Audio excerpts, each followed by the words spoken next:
Yo, this is Conan. You're listening to World of Wrestling Podcast. Boom. Hello, everybody. Welcome to the World of Wrestling Podcast. And I don't know what else to say now, apart from my name's Rich, because we're missing someone. We are missing Mr. Tax Williams this evening. Missing our third leg. We are. It feels weird, doesn't it? But I think we'll get through.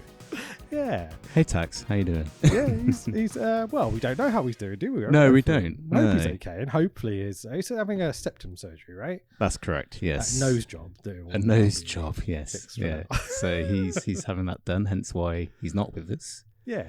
I'm sure we'll hear all about it when he's back. Yeah, sure. But this evening it's me, Coach, and Rich. Yeah, how you doing? We don't need that stinky Tax Williams. It's fine. No. He did pick out what we're podcasting about today, though. He did, actually. Yes. Yeah, So absolutely. We're going to be doing the Escape the Undertaker thing, which we'll talk about in a minute, which is an interactive film on Netflix. Yeah. It's a wild choice. It was. I wasn't expecting that. I had forgotten it existed. I knew it was out there in the ether, but I completely forgot about it. So when Tax mentioned, I was like, yes, we'll do that. Sure. I was intrigued, you know? Before we started this pod, I was like, remind me to tell the tech story. Do you want me to tell that? Yeah, absolutely. Jump in. So we had Meltzer and Alvarez. I've already told you the story because I told it in voice notes, didn't I? The Meltzer and Alvarez stuff? Yes, but I think the listeners would appreciate it. So okay, let's get into it. I'll abbreviate it. I'll make it smaller. Sure. Okay, so we had Meltzer and Alvarez in the podcast studio at work. And I feel weird telling you the story because I've just realized I did tell it to you previously, but it doesn't matter. Fuck it. Basically, what happened is we went to go live with them and we needed a fourth microphone. And could I find the fourth microphone? Could I fucking not? I literally was running back and forth from our studio to our office where, you know, Meltzer and Alvarez are sitting, watching me running around, sweating my bollocks off, embarrassing myself, and the company probably. And then, we eventually found it because someone tidied up the studio the day before and then stuck it in a corner somewhere in a different room. And it was like, you little bastard. But it is what it is. And basically, I went live on the internet and nothing went right with Meltzer and Alvarez. No, really? Okay. My idols of wrestling journalism, whatever you want to call. Were they good to work with? How was that? They were exactly who I imagined they were going to be. Sure. Okay. If you've ever watched them, have you watched Meltzer and Alvarez much? Bits and bobs. I only, I think most of my wrestling comes through Twitter nowadays. So it's probably clips, rather than full episodes of stuff. But I'm aware. Yeah. How can I put it? So I walked in the office and there's Dave Meltzer. Just arrived in England, slumped down in a chair that usually Laurie would sit in. I was like, oh, you're not Laurie. With his phone on his chest like this, just reading tweets or whatever. And looks up at me and I go, oh, hello. I turn to my left. There's fucking Brian Alvarez walking around, just looking around the office. And that was the only people in the room at the time. Just you and those two. Yep. Beautiful. Terrible way to start the day. And you weren't expecting it either necessarily? No. I knew they were there. Sure. But I expected an office with 20 people in it. But you didn't expect to walk through the door and it's just those two? Yeah, just them. Yeah. That was surreal. How was the small talk? Terrible. Yep. Good. Almost non-existent. Did you try? Did you have some like one-liners? How was your flight and all that kind of stuff? Or did I try? Yeah. Or do you just go, you know what? The weird thing about it is that if I walked into a room, right, and it was yourself and your trainees and there's a ring and doing stuff, sure, my instinct is to shake everyone's hand, say hello, because that's what you're meant to do, right? Yeah.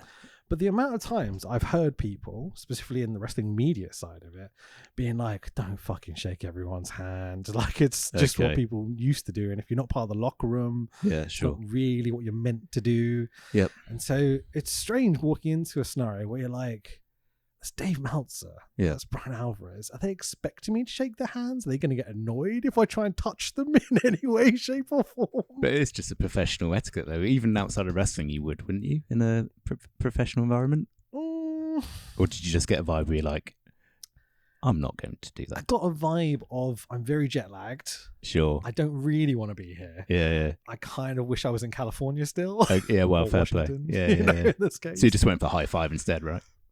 I said, hello, how are you? Where is everyone? Panic. Yeah, very much so.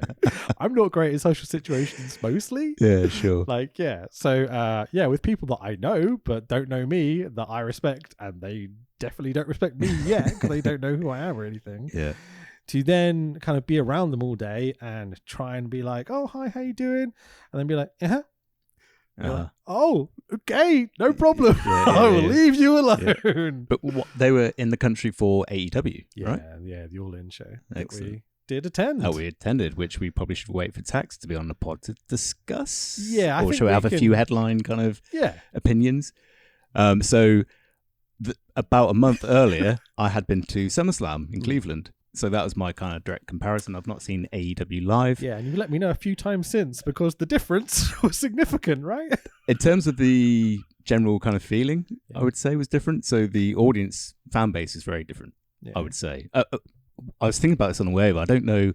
Possibly I just got lucky where I was sat at SummerSlam, maybe. With the amount of people at both shows, it can be hit and miss, I'm sure. But in general, wrestling fans are twats. They can be. We've discussed this before on the pod. I don't think we're ashamed to say that wrestling fans can be dickheads sometimes. They know they're twats. They're listening to us. Yeah. But I think they want to be heard, don't they? Wrestling fans. They want their opinion to come across. To the point where occasionally it gets a little bit distracting, which is fun for you if you're sat in front of a really annoying Scottish person shouting in your ear all night. People. Pissed Scottish people shouting in your ears all night, which was very distracting after a while. Whereas contrast at SummerSlam, I was sat next to a lovely little family, a couple with their kid, and they had a lovely time, and I had a lovely time getting to know them as well. They are basically living my dream life. They live in Florida, and they have season pass to Disney. Nice. And they go to the NXT recordings all the time, apparently. Shit. So I'm like, I want to be your friend. Can I come? Can I come and live with you, please? That's great. I didn't know that. Yeah, that's lovely. It's lovely, really nice. Yeah, quite the difference. Yeah, absolutely. That experience compared to Wembley, the actual environment, the show. I think the security, the drink, the food, fine. Like we had like queuing issues and such. We queued to get in a queue in a TFI Fridays and stuff, TGI Fridays. Oh yeah, that was a bit crazy, wasn't it? Yeah, but we met up with like some of my friends from the north who I've known for like 15 years but never met in person. Yeah, so it was surreal. It was nice. That was nice. Good lads. Yeah, sure. Yeah. But the overall experience, by the end, I was just like migraine 3 hours in because I had this Scottish guy just screaming in my ear. It was a bit much, wasn't it? Yeah. When you're in the nosebleeds and there is no chance that anyone in that ring can hear anything you're saying, no. What is the point in shouting? I don't know. I don't get it at all. I guess it's so he's entertaining his friends and maybe try to get a chant started in the block that he's in, but no one was going for it, were they? Nah. When you turn up to a show at Wembley in London and boo all the English people. Yeah. Oh, yeah. Yeah, he did, didn't he? Just that cunt in the crowd, like booing all the baby faces and cheering the heels, essentially. That's right. Yeah. It's like, I can understand it. You're Scottish. You don't like the English, whatever. Yeah, but like, come on, man. Sake. You've travelled all that way to go see a show. Just go along with it. But we'll talk about it more when we've got Tax here as well. Yeah. Shall we do this Undertaker thing? We'll give it a go, shall we? It could be interesting. So it's Escape the Undertaker. It's a Netflix interactive film. Netflix describes it as, can the New Day survive the surprises at the Undertaker's spooky mansion? It's up spooky. It certainly was. I think that's... Could you say it was scary at any point? No. I think spooky is about as probably. As... I'd say so. I'm trying to put myself in the shoes of maybe a younger person. I don't know, but no, I don't think at any point. I mean, you got kids, so you'd know, right? But I think she would have laughed her way through it. Like, it's really silly.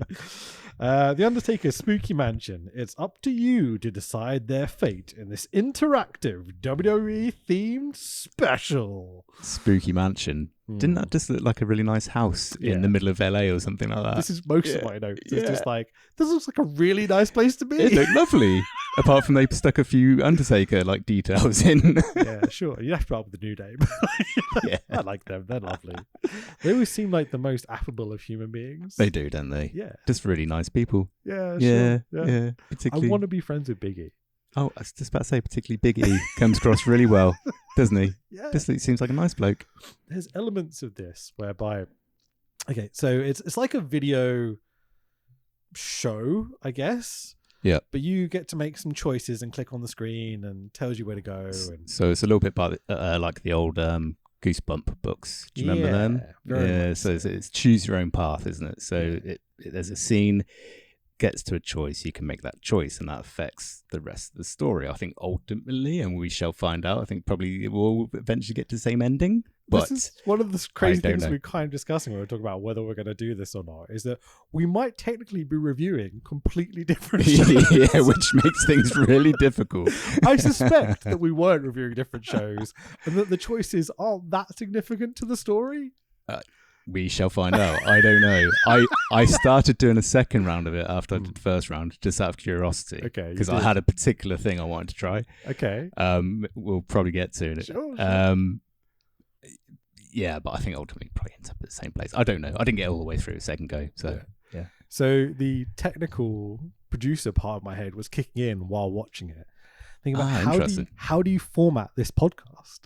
Yeah. Because if we go on different tangents, yeah, we might never come back. So we're just completely talking about two different things. Yeah, which would be very entertaining for the listener, right? I think it's funny. It's just an experience. So as a producer, what's your recommendation? How do we tackle this? Okay, so I think we just start going down what's my experience. Okay. And you obviously, if you have the same experience, please tell me about it. Yeah. But if you chose different things, it's just interesting to find out where you went and what happens. And I think each step, eventually by the time I get to the end of it, I can see how the format works. Like in my head, it's like a chart of where these lines go and which story follows which bit. And I think, so basically the New Day are together. We'll go through the story in a minute. Yep. The New Day guys are together. That's a hard thing to say. And then they kind of split up and then they come back together. And I think that's where we'll rejoin each other and we can carry on and blah, blah, blah. Yes. Okay? Yeah. I think it's going to be fine. Okay. I hope. Let's go. Firstly, did you enjoy yourself? I did. Okay. Did you? Insane because it was fucking awful.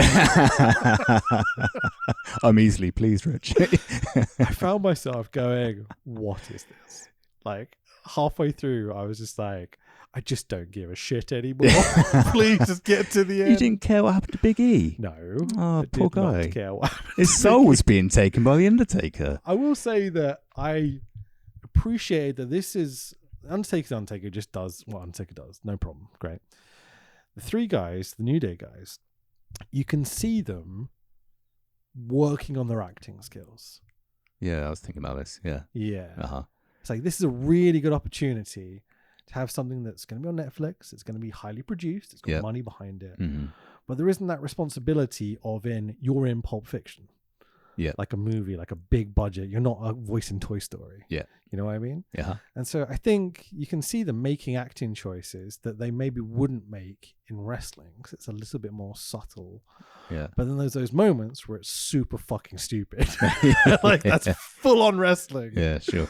So I'm easily pleased. Yeah. So I wasn't really judging their acting as such, but as someone who's a bit more tuned into that, how was their acting? Fine. A bit too much wrestling at times. Quite wrestly. Their acting was wrestly. Yeah. I think the question leads into one of my thought processes I wanted to ask you about.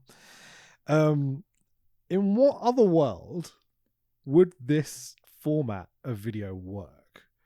Because it's with wrestling, it's kind of stupid. It's very childish. Yeah. Like I was thinking it would almost fit into like a Nickelodeon type thing where kids arrive to do their school trip or they're on a like vacation with their family and you get to pick which route they go down and then something goes wrong and they all have to decide which one are they going to take, you know? But it's so perfect for wrestling. It works a treat. Yeah. Because it's meant to be half an hour in and out, but we'll get to that in a minute. But like it's can you think of a different world where this format, this interactivity kind of works? I think there are. Is there others on Netflix? I don't know. Like I'm sure I've never done anything like this before. Sure. Yeah. Yeah, I don't know. I suppose this kind of spooky theme fits well, doesn't it? Yeah. Whether it's wrestling or not, you could sort of fit that around it, which is again going back to the Goosebumps books. That kind of fits into that world because you can make those decisions, and there's a little bit of trepidation there as well. Well, it wasn't in this because it wasn't scary at all, but like that's a high idea behind, isn't it? But in terms of what we could put it behind, I don't know, man. Not sure. It's a good question. Did you have any ideas on that? I think wrestling fits it brilliantly. It does, yeah. You can see why Netflix wanted to come to WWE and go, we've got this idea. Yeah. And we think that you'd be perfect for it. Uh-huh. Who can we have to do this? Yeah. And they probably went, you can have this mid-tier guy. Like, can we have the Undertaker? Yeah. Like, how much money do you have? What's he doing nowadays? Exactly. Yeah. The other thing I wanted to ask before we get going is, was Big E's injury before or after this? That's a good question. So what? I think it was after. Did you clock the date on it? Did I write it down? 2021. I know that. So he's been out for 2 years with his injury. So it might probably pre. Just pre. Yeah. Okay. Because I was wondering, how much is he thinking? Like, this is going to be my future career path potentially. Possibly. Because he's definitely the best actor out of them. He's more natural. Yeah, and he has the bigger role where, you as an actor, you don't want that role that's just okay, no problem. Yeah. You want the person that has something wrong with them, yeah, or has a controversial line to say or something. That's right. You can put your impact on that, and you can act. He was the most affected by the situation, wasn't he? Yeah, so sure. He had to put more acting chops behind that. Yeah, he's the guy I'd cast in the movie if I was picking someone. Yeah, absolutely. Yeah. Sure. Woods was a bit wooden, wasn't he? Excuse the pun, but he was. Oh, yeah. Yeah, sure. He's much more comic relief. Yeah. And Kofi was trying to go down the serious route, but felt very casual. Yeah. Which is fine. But he's quite a casual chap, isn't he? Yeah. Like, to me, it's just, with Kofi, with everything he does, and I quite like this, I must admit, it's almost like he doesn't really, like, he does care, but he's just so relaxed about himself and is like very comfortable in his own skin. He's just like, I don't really give a fuck. I'm just gonna have fun with this, and I've had my career, I've enjoyed that, I've probably got loads of money, I'm happy, I've got a nice family, so this is just like a bonus for him. That's the way I felt anyway. Absolutely. Yeah. Completely can go. Yeah. So it's rated 12, which can give you some perspective. So it is aimed at younger people, but it's not kids necessarily, which is what I thought to start with. But I guess you can't do really anything spooky involving souls and dead people and stuff. Hang on a minute, let me stop. It's rated 12. Yeah. Seriously? 12. Yeah. I thought it'd be like U or PG or whatever. I did as well, but there's a moment with a dead body laid out. Oh yeah. I was thinking, could you do that with a PG? Just to pick up on the pun there. Oh yeah, we'll get to it. We'll get to it. Okay. Cool. Yeah, sure. Let's try not to spoil it. Yeah, oh man. So this is apparently meant to take 31 minutes. That's the first thing I looked up. I was like, I'm not sitting here for an hour and a half doing this shit. If it's gonna go on. Which brings me to my first thing about this. Try watching this while writing extensive notes. It took me about 2 hours. Mate, so I was typing whilst watching. Yeah. I had to. Otherwise, I wasn't going to get through it. Oh, yeah. Because ordinarily, if we do a wrestling pod and I'm reviewing the show, I will watch, pause, right. And I know how that goes. But with this, I just couldn't justify the time. Which led me to, the bit where it brings up the choices? Uh-huh. Yeah, I didn't click the first one because I was writing notes because I couldn't work out how to pause it. Yeah. And so I realized if you don't pick, it just picks for you. And so my experience was Netflix picking my joke. Really? So you didn't make any choices? Rich! That's the whole point. I was like, let's see what the algorithm spits out. Okay, interesting. Yeah. Okay. Yeah, so my whole journey was whatever Netflix chose for me. Netflix chose your journey. Yep. It'll be interesting to see if it weighs up next to mine and how it weighs up next to mine. Yeah, okay. I will say that almost at every point it picked the choice I wouldn't have picked. Okay. And so it was interesting at least. Well, that is interesting because the thing I was thinking about, is there any, and I'm probably thinking far too deeply about this, but is there any psychology placed behind the choices? Are they trying to guide you in a certain way or not? Sure. Probably not. This is my experiment. Once I realized this, I was like, fuck it. Let's see what happens. It can choose for me. And it also meant that I could keep watching a little bit while typing. Because I didn't have to quickly kind of get to the choices and not finish the sentence or whatnot. So actually, knowing that now, there might be parts where we do have very different experiences. Yeah, potentially. Because there is a bit where I had to go back. Because my character died or something. I was going to say died. I don't know Because what. I didn't have that. Yeah, Interesting. Yeah. So the very first thing that happens is I was kind of writing notes and realized the choices came up. And I went to go click them, was like, oh shit, I missed it literally by a millisecond. Right. And it went, oh, you need to go back and select something. Okay. But I realized that it had picked the option that meant you had to go back and pick something. So I was like, that's where I was like, oh, fuck it. Let's just see what happens. Yeah. Anyway, we're going on an adventure. Yeah. Let's do it. It's a new day. So this is the first type of thing I've played. What were you expecting when we kind of talk about it prior to experiencing it? Like we just, as you were expecting exactly what it was, or were you expecting more or less, or spooky or more wrestling? It's pretty much what I thought it might be, if Okay. I'm honest. Yeah. Sure. It's pretty straightforward, I guess. I don't know, expected way more wrestlers to be involved with it. That's I a good expected point. like Boogeyman to Yeah, come sure. out and spit worms on people, or Yep. a Vince to pop out a cupboard and rah rah rah something. Yeah. But it's literally just Taker and the New Day. That is the cast, yeah. Sure. Apart from the body that we come across later. Indeed. Oh yeah, so I wrote down immediately what I thought it was going to be as soon as I started to watch it, just to kind of like get that point. New Day in a House of Horrors match, like Bray and Orton did when Randy was attacked by the fridge. Remember this? Yeah.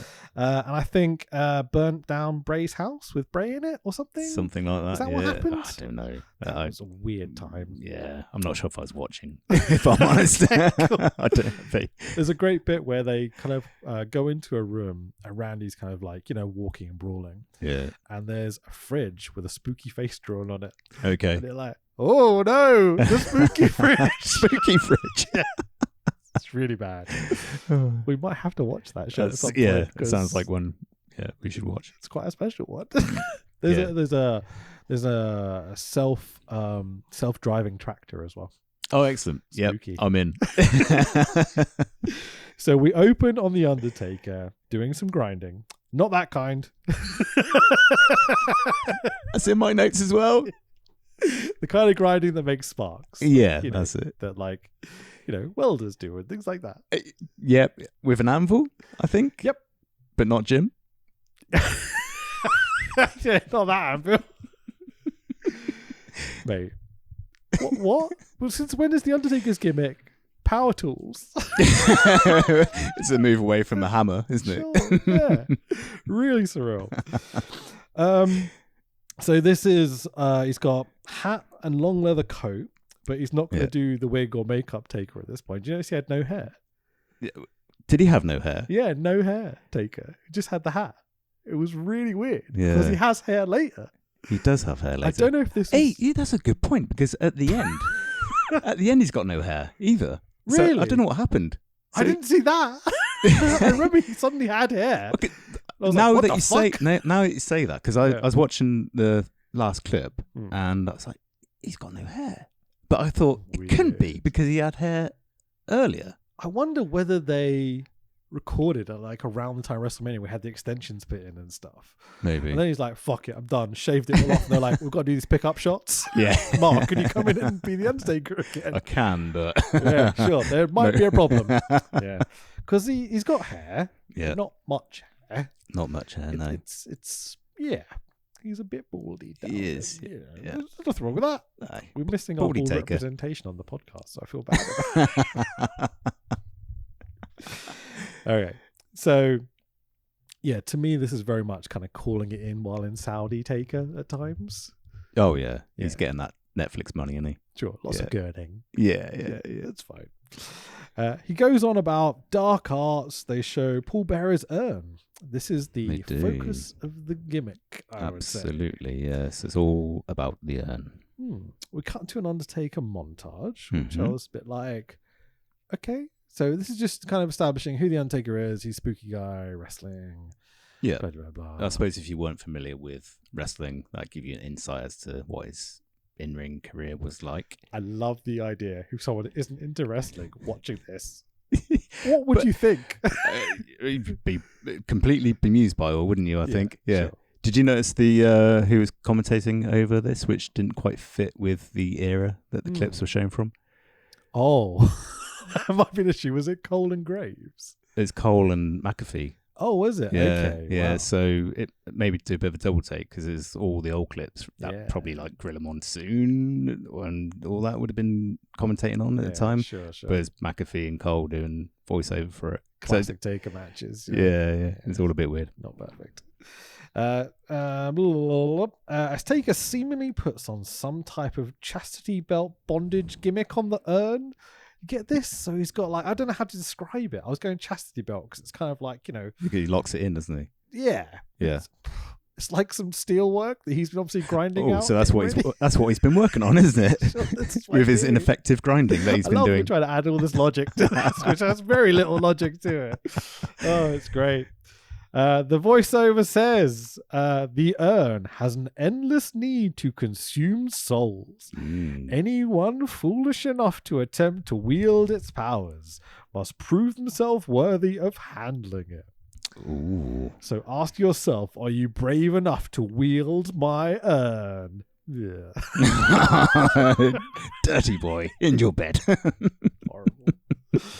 At this point, a prompt appears on screen saying, get ready to click. You can decide what happens next. So again, this is where I decided not to click anything and see what happens. And yeah, it's fucking wild. So the choices are, I'm ready or I'm too scared. Yeah, he even asked you a question on this one, which it doesn't do for all of them. It says, are you brave enough? Yeah. And what did you click? Well, I was being a good boy and actually went, I'm ready. But I was quite curious what I'm too scared would bring. Okay. Did you go back and do this? So this is the thing. What was it? I didn't click anything. It chose I'm too scared. Oh. So I did choose that. And for me, it just cut to spooky trap hip hop music and Here Are the New Day. What happened with you? Oh, okay. So I played it all the way through properly, making proper decisions, and then I looped back around to the start again and started from the start, and I went, I'm too scared. Yeah. And then it went to like an end scene credit. Oh, I got that. Yeah. With all of the credits being associated to The Undertaker. So, I didn't even notice. I saw end credits and went, oh, blah, blah, blah was this. And it took me to the New Day straight away. I think mine might have broken. So it's directed by, written by, produced, photography, production designer, editor, costume designer, music. It was all done by The Undertaker.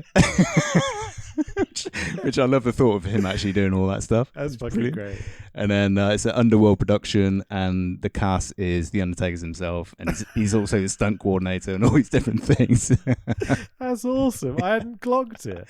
Which I thought was actually quite funny. Now you say it, I'm absolutely sure it showed me those credits. But then it just faded into the New Day, right? No, you're right. So it kind of goes for a while, and it's, I suppose, part of the joke. It just kind of disappears and then goes back to the start, essentially, or goes back to New Day. Yeah. Right. I think this is the problem where I was having trouble writing the notes in time. So I saw the thing pop up and I was like, oh, fuck, I'm writing these notes. I'll come back to it in a second. Like, it won't just do what it tells you to. Yeah. It won't do it by itself, sorry. And then I saw credits like, oh, I obviously messed up. Don't worry, I'll just keep writing. So, thank you for the clarification. It's a nice spot. I like it. It was good. Yeah. So the New Day arrive at this quite posh looking, I think it's meant to be spooky mansion. It's really posh. It looks lovely. I'd love to live in a house like that. Absolutely. I suspect The Undertaker does live in a house like that, Probably. to be totally honest. Yeah, it might have been his house. Who knows?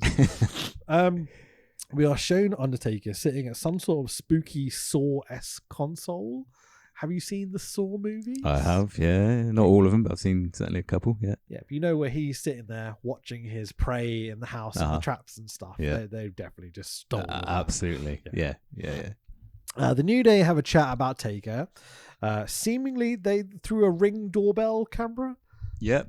It's got all the modern technology. Yeah, everyone needs in their house nowadays, yes. Sure. Of course, yeah. But it's purple. Yeah. He's got a purple ring. Yeah.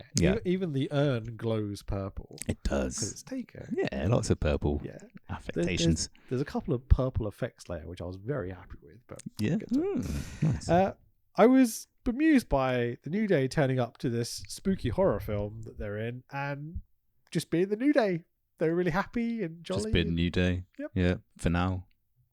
Sure. And all the way through. Sure. They tell us that they're just here to say hi to The Undertaker.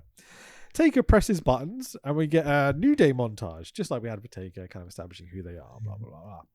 Blah. This is all themed like a Disney spooky theme park. Is what I was Yes, thinking. it is. Yeah, very Disney, isn't it? Yeah. You know- And that, in fact, like really bad Disney B films that they just put on. Well, it wasn't DVD back in the day, but now on Disney Plus. Yeah, It's sure. a bit. It's got that kind of cheap feel to it, hasn't it? Really, I think. Definitely. A little line I did like by New Day. I don't know which one said it now, but they called him Uncle Taker, which I liked. That's lovely. Yeah, sure. Uncle Take. The urn glows a bit, which seems to confuse the Undertaker. I don't think his acting was on point necessarily, but is what it is. He says, "There's nothing that evil loves more but to feed off the good." That's right. Yes. Yeah. And Feed off my here, good anytime, mate. Everything could be an innuendo. You if know you it. try hard enough. The doors to the mansion open by themselves, and the New Day stroll in. That's right. Yes. And The we New have, Day, go on. and we have No, you carry on. You carry Okay. on. No. I'm wondering if it's suddenly just going to swap to a different story. No. It's very interesting to me. The New Day get the spooky treatment as the door slams closed behind them. Uh-huh. A spooky whisper talks to Kofi. The camera wobbles and someone sets off the fog machine with... I mean, it is. It's just a fucking fog machine flooding in. Yeah. It's not like they filled it full of fog and cut to it with the fog. No, You just set see it go... Yeah. They're like, okay, guys, good job.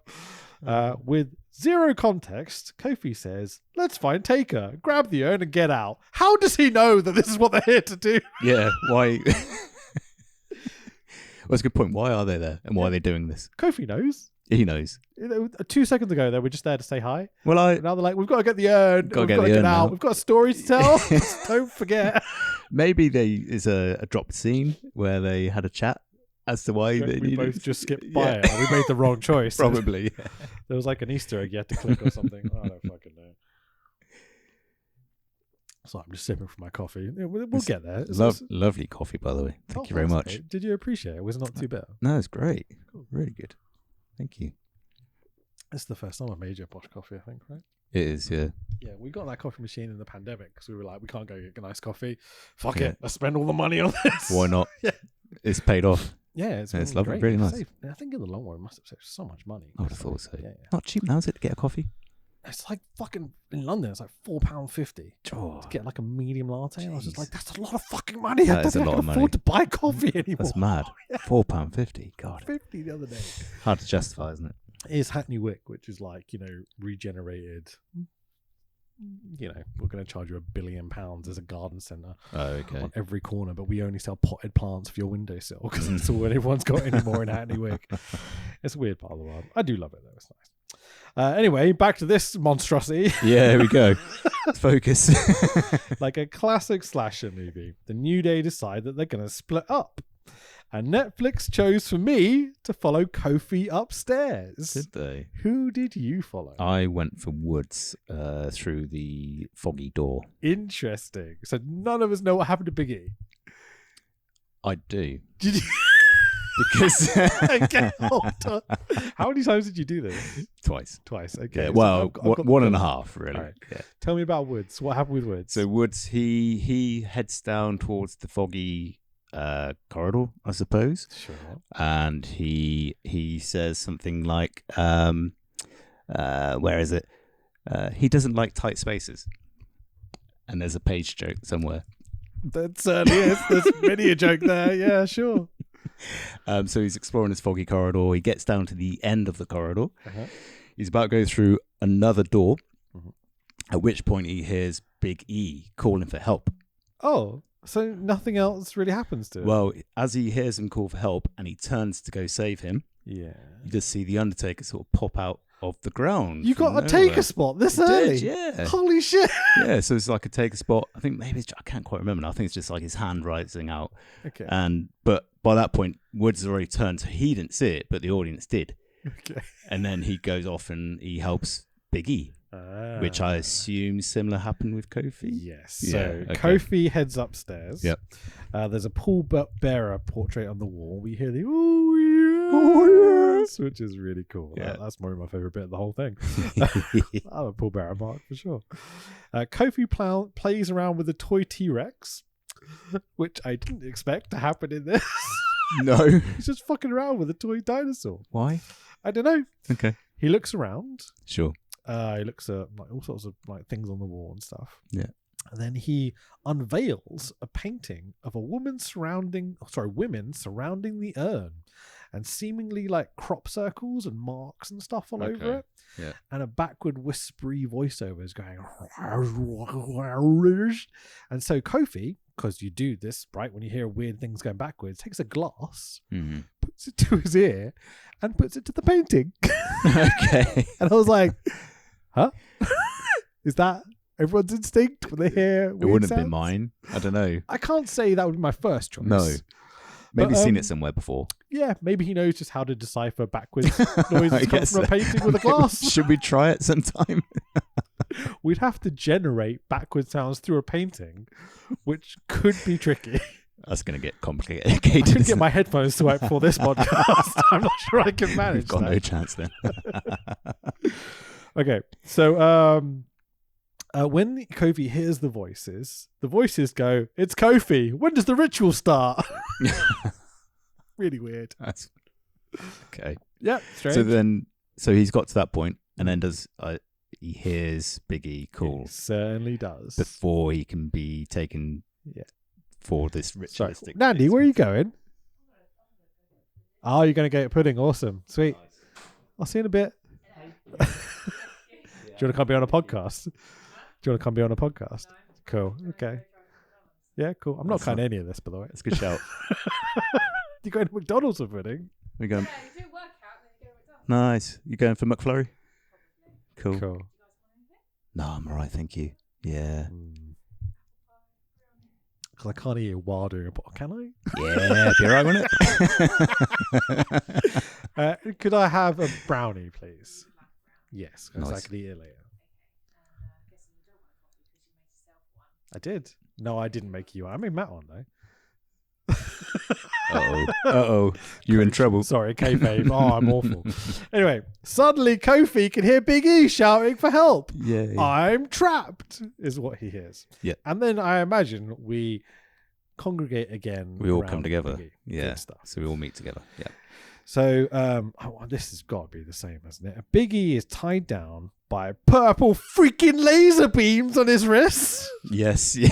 Fucking ace. I was like, Did you like this effect? I did, yeah. Cool. I was like, that looked cool. Yeah. So what we didn't see is what happened to Big E in between all this. What did happen to Big E? So I did. Which is by I've- far the most interesting story. I followed Big E on the second time round, Yeah. and it's quite cool. So he goes and follows the lights, isn't it? That's that. I'm looking at you going, I have no idea. So, so there's whispers upstairs where Kofi went. There was fog where Woods went, and then there was flashing lights where he went. Right. Correct. So Yeah, he that's followed the the lights. He went into this room. There's a collection of wrestling championship belts in like a display case, which is quite cool. I did quite like the Easter eggs in this. It's quite fun. Good belts. There was a custom Undertaker belt. Okay. Which I don't think he's ever actually worn, but it's one you can buy off WWE shop. Right. The big gold belt as well. Okay, nice. Yeah, so Not that's like nice. the Which NFL he belts that they did. sell. No. Those things And then so E finds Taker's throne and decides to take a seat in it. And he says, "This just feels right. Look at me." And then he gets clamped into the chair. And that's when we all... And this is where we congregate. So when he gets trapped into the chair, his soul starts to be sucked from him. And then he calls for help. Sure does. From Taker's just fucking noshing away, man. How he takes out souls, right? This is all I'm turning this into, is a filth fest. The Undertaker destroying souls.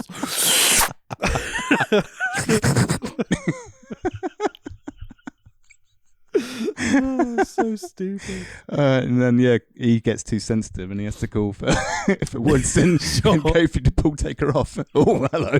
One's not enough, apparently. Oh dear. Anyway, so he calls for help. Yeah. And that's where we reconvene. So You know how the story here is we've got to find this urn because Kofi tells us that we've got to find an urn. Yep.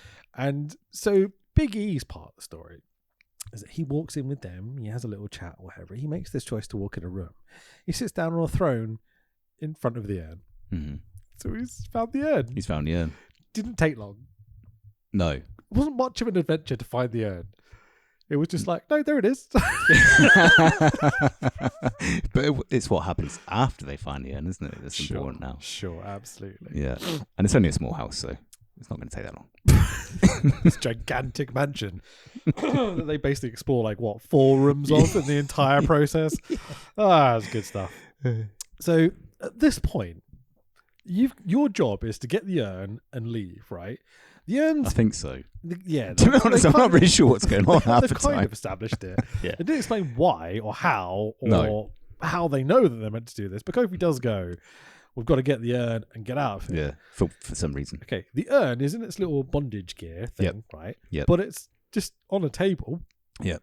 You could just pick up the Take the table and Just figure out walk later. out. Just get a sledgehammer and just beat the fuck out of it. Yeah, sure. Mhm. I have questions about the logic of the story, but it doesn't move on. Woods is here too. The boys free Biggie. Huzzah. How do they free him, Coach? I'll tell you how they fucking freed him. They pull on the laser beams. That's right. So It's he got to be a has- bit painful on the old. You'd hand, think isn't it? they'd be more, damaging than Yeah. just, I'll get you out and just pull on them. Have you So- ever put your hand into a laser beam before? I'm now wondering whether I actually might have at some point. I don't think I have. Well, then you don't know what it'd be like. I've put my hands in stupid places many times. No, I don't think I've put it in a laser beam. I've put it into boiling hot water. Yeah, Things like that, yeah. which I think is about as close as I'm going to get to Uh-huh. experiencing it. Have you? No, I don't Laser think so. beamed yourself No, in? no, I haven't. So I'm finding it very hard to relate to characters at this point. They've obviously Yeah. had to put their hands into laser beams. I don't know what that's like. No. Clearly, it was fine though because they just carried on. So we're all free. We're all fine. Yep. And Kofi goes, "Hey, look, the urn." I was like, "Yeah, no shit." There it is. Pick it up, walk out. Yeah. No, okay, we're not going to do that. So the voice of God, aka the Undertaker, chimes in. The ritual Has has begun. Mm. Which I didn't hate. That's fine. Mhm. My urn loves to consume the souls of the good. The urn is going to consume their souls. Let's take it a step first. The boys see a keyhole in the urn's bondage chastity belt gimmick thing Uh-huh. and a bunch of signs, which are the same little crop circle signs that I saw upstairs with Kofi. Yes. Doesn't come back in any way, shape, or form. Nope. Nope. Disregard that. Sure. If they can unlock the urn, they will stop their souls being taken. I don't understand the logic, but Well, I think at this point, Hmm. Big E is having his soul taken. Yes. So there's an hourglass, like isn't an there? egg timer, Yeah. which is dripping Big E's soul. That's his soul dripping away. So Yeah. he's the most affected by all this, and they have to get the urn to stop that. I think. Even Here's a though it's the urn that's the issue. Excuse me while I blow my nose. Yep. Here's a question: Are you a religious or spiritual man in any way? No. Not particularly. So with that in mind, neither am I in any way, shape, or form. Yeah. Like I believe in other things, maybe one day. It's but nice to think there might be. Yeah. Sure, but I don't I think of myself actively... as agnostic rather than just like pure atheist. Sure. But, yeah, I don't believe there's a magical man in the sky or anything like this. No. But if, let's say, a soul exists, like kayfabe. Yep. How would you represent it in a liquid egg timer? It's not really near the person. Okay, so from a storyline point of view, it's a visual cue, isn't it? Yeah. So they have something to work towards. So they have to Purple save fucking laser beams, dude. Can we not animate something better than a fucking drippy egg timer in a whatever it is with They obviously the blew all their budget on laser beams. yeah, the laser beams and the wristy things. Yeah, those bloody what is it, like a throne? On it his was a throne, bit yeah. Triple H throne, not really Taker throne. True Taker's was got more- big metal signs and stuff rather than stone thrones. It like was a Triple bit H more would Triple have. H, wasn't it? Yeah. Yeah, Hmm. gimmicks. Anyway, oh, that was the thing I wanted to say is why does getting the urn stop the soul from leaving his body? I don't know. I don't know. This is what I was trying to touch on a moment ago. I have no idea. Yeah. Because I felt like the urn is the actual problem. Yeah, because the urn But- kayfabe generates Undertaker's power to Yeah. not sell. Yes. Yeah. Sorry, I just said that sentence. I was like, what? So we're saying that the urn is taking Big E's soul, I think so. or is the Undertaker taking Big E's soul, and the urn is powerful enough that it can stop? I think I'm adding too much logic. Shall we just move on? Yeah, go on. We'll move on because I'm more confused than ever. Okay.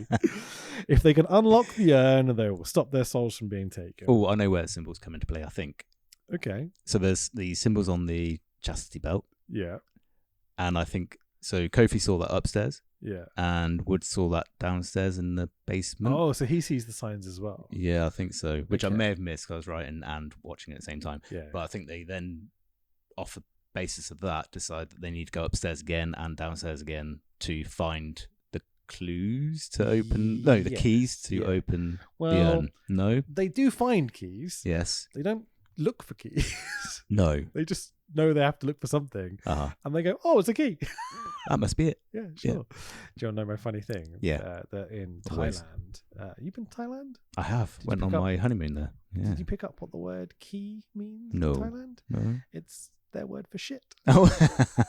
So every time they're like, go get the key, I'm like, makes me laugh. Anyway, blah, blah, blah. So they've got like free this urn and like stop it being in this bondage thing. Yep. And I don't know, it's their kink or something. Let's move on. So Yeah. Big E tells the boys he doesn't feel very well Mm, because, you know, that happens when your soul gets taken. it does, yeah. He's feeling a I bit know. poorly. It doesn't feel great, I imagine. And we're presented with our next choice. Do you search the basement Mm. or do you go search upstairs? What did you choose? I chose the basement. Okay. I chose, well, Netflix chose, search upstairs. Oh. Tell me about your basement experience. We split again. So we end up in the basement and we find a morgue. So the morgue that's in the end spot, yeah. you've already found. So we find the morgue. So why were they surprised to find it in the end? Because they ain't got a fucking clue what's going on. Fuck's sake. that really annoyed me when you said it. Because that was probably the best bit in the show where they find the morgue at the end. Yeah. So they've already Is it a found morgue at the end? I thought it was like a workshop at the end. Well, not the very end bit. They come back to the morgue. Wait. Okay. I'm sure it Have triggered. you skipped the library bit? No. No. No. So chose Okay. a basement, Okay. find a morgue. So we are still on the right timeline. Good. Okay. Yeah. So what happens in the I morgue? think so. I'm on choice 3 now. So you can either go Yeah. upstairs or search basement. Yeah. I choose basement and there's a morgue down there. Okay. And what then happens? they remark, who has a morgue in their house? And you go, well, it is the Undertaker. Interesting. Yeah. Because I have that too, but I have a whole section before that. So I think you probably end up doing both bits. So did you go upstairs eventually? Yes. So to the library? Yeah, I think we just Oh, switched. I just did the library first. we just switched positions, I think, because... Oh, yeah, weird. Yeah. Okay. So I'm going to talk about what you're going to talk about next, Yeah. and vice versa. So I'll take the basement, you take the up. Okay, yeah. stairs, Go, let's continue the. I'll just skip to my bit where the basement is. Hold on. I've just got to find my notes because I've got to get my cane spot in. Okay, go for it. So there's a morgue. They're exploring that. There's a little Easter egg here where they find Isaac Yankem's body. Yeah. It's So great. there's a toe tag on the dead body down there, and it says Isaac Yankem, which I did pop for. I enjoyed that. There was one other thing about that I'm desperately trying to find the notes for. Go on, find your notes. This is the bit with the keys and the where's the morgue? Oh, for God's sake! Sorry. That's okay. Don't worry. This is where the format becomes a problem. Well, I'll continue for a sec whilst you're having that. So we found Isaac Yankem on the trolley there, yeah. and then more fog starts to creep into the room. Yes. Okay, and then there's another choice at this point. where you can either stay with E and Kofi, or you can follow Woods into the fog. Oh, this is different. So this is so strange because I have some of that, Right. but my second half of that Morbid is different to what yours was. Really? Yeah. Interesting. Mine, there's a whole sequence where they get on the gurney and they have to avoid getting in the fog. Did you have all this? Yeah, we had that. Yeah. Later. So Woods. So I think this may depend on your choice. So I chose. It gives you a choice of either following Woods, or staying with the two others. Oh, so the bit where they're scared of the fog and they say that line of "It's Undertaker's fog. I won't get in that," which I was like, "Ooh."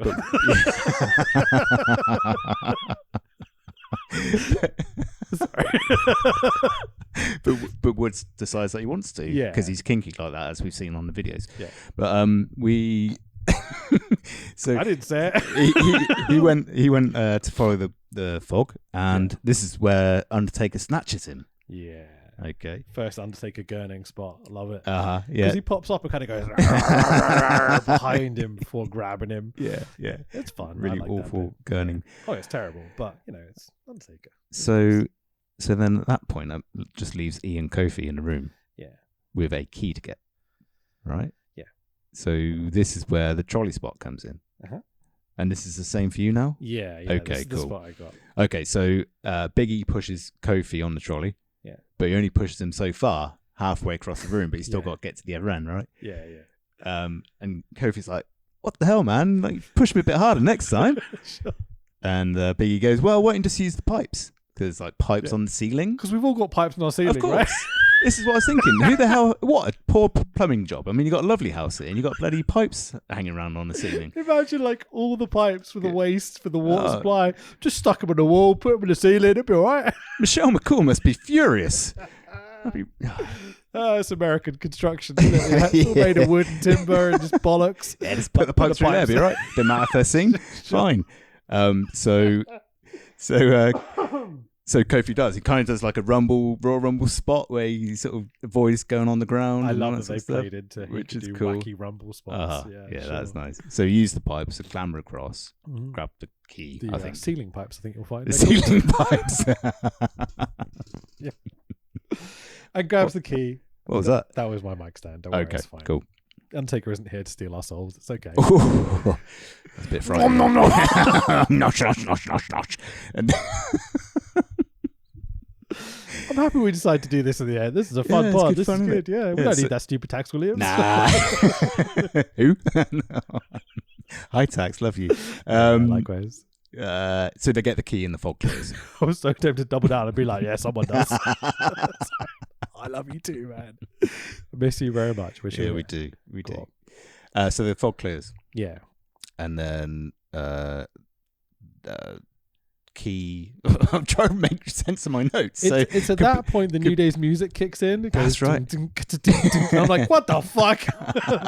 Theming, you know? It's like a victory. So Yeah. they've got the key. It's now time to The thing I loved celebrate. about that end bit was they were just like, where's Woods? Oh, Yeah. we'll probably reappear. Yeah, And then he'll he just turn up. does. He just Yeah. appears out a cupboard, just falls, does a spot. I You're like, forgot about oh, that. okay, Yeah. takes a bump. Yeah, That happens a couple of times where they just sort of fall out of a cupboard or something. Yep. And there's no real reason why they got there or how they got there. There's moments in writers' rooms where you sit down, you're like, okay, we've kind of written this great story, but we're kind of in a corner now. How do we get out of this? And usually the solution is just like someone appears. Yep. It's like when you're watching a TV show and they're like they can't work out how to make these two characters meet. They'll walk down the street or go to an event or a party or something. They just happen to both be there. Yeah. It's lazy fucking writing. Yeah. Yeah. But this is Yeah. This. Yeah. Have you watched the Lord of the Rings TV show? I have not. Rings No. of Power. I apologise. That happens all the fucking time in that show. I Does love it? Tolkien. I love Lord of the Rings. But And it that show just is stuff happens. fucking bad. Oh no. Yeah. Hmm. So I'll take something you really love and just ruins the shit out of it. That's a shame, isn't it? Yeah. Hmm. Is that the general consensus amongst the fans? People seem to love it online. Oh really? They're all fucking idiots. Okay. So the first series was They took so Tolkien wrote Lord of the Rings, wrote The Hobbit. I'm assuming you've seen or know of at least, yeah. He also wrote kind of these backstories to all those worlds and those races and characters and stuff. Okay. And so it's a fully established A to B to C story that they just had to retell. And they're Amazon douchebags. They were like, we know better than Tolkien. Okay. Yeah. So they just changed whole bunches of it. So a room full of writers decide they know better than Tolkien, and this is the result, and it's not good. Because they're twats. It's a shame. Like, why do people do this? Like, we know better than George R.R. Martin. We don't need to do Game of Thrones as it's written. Or, like, ask him what might happen in the finale. We'll just do what we want. It'll be fine. Yep. Yeah. Twats. Yeah. Anyway, back to the good stuff. Good writing. Back to wrestling. Yeah, this classic story. So instead of the morgue spot, yes, I chose to go upstairs. And so what we head is to Undertaker's library. And I'm like, that is a man who does not own a library. He does not have a library, no. Fuck no. But anyway, we got oh yeah, like he's got like his hunting trophies on the wall. Yep. And one of them's a goat head. You're like, what kind of cunt walks up to a goat, shoots it, and then puts the fucking head on the wall? Poor goat. Like, what a prick. That's horrible, isn't it? Yeah, really fucked up. And I'm immediately like, I don't like this Undertaker character anymore. Well, actually, so I went off The Undertaker a few years ago. Yeah. Partly because of his, he visited a zoo in America, and he's taking pictures of like a white tiger. Yeah. Did you watch the Tiger King documentary? I couldn't watch it. Okay. It's too hard. Yeah. So that guy who he's with and stuff is a part of the documentary. Oh, okay. I say documentary. It's more like a jaunt through hell, basically. So that white tiger is a white tiger because it's been bred to be white, and its genetics are completely fucked. The documentary goes deep into how much of a cunt these people are. Well, then. Yeah. And so to see Undertaker supporting that, and it could be, to give him benefit of doubt, he may not understand the ins and outs of it and the ethical issues of that. Yeah. But when I saw him with that on his Instagram account, I was like, fuck that guy. Yeah, fucking A. Yeah, sure. Yeah. The moment I realised Undertaker was a bit of a cunt was when he stopped doing the gimmick and started being him, and I was like, oh. Yeah. Just stick with the gimmick, mate. Yeah, if you could just not talk and just be dead man. Yeah. I think as a wrestling fan, what we found over the years is that you really have to try your best just try to separate the character and the person. Yeah. Just ignore the people. Because the people are mostly cunts. Yeah, just enjoy them falling over. That's what we need. Just like 400-pound people just falling over occasionally. Yeah. They can hit each other now and again. Yeah. Do some flashy entrances, Each other really hard because they're cunts. Sure. Sounds good. Yeah, cool. It's at this point where this would be nice to have Taxi actually do this bit, but we had there was a conversation in the Wrestle Talk office, which was someone went, Brett's a shit promo, and like 5 people jumped to his defense. Good. And I was like, come on, boys! I thought it was just us that realized that he was a good promo. It's a great promo. But yeah, like so many people, and we came to the conclusion, which is the same conclusion we've come to many times in this podcast, that Brett is a great promo unless he's talking about Shawn Michaels. Because he's so fucking angry that he can't get the words out. The emotion just takes over. Yeah. Just like a just so angry. Yeah. Say what you mean. Just say it. It's wrestling. It's fine. Yeah. Sure. Gets all tongue-tied over it. Yeah. Absolutely. He's ahead of his time in promo. Absolutely. Yeah, really good.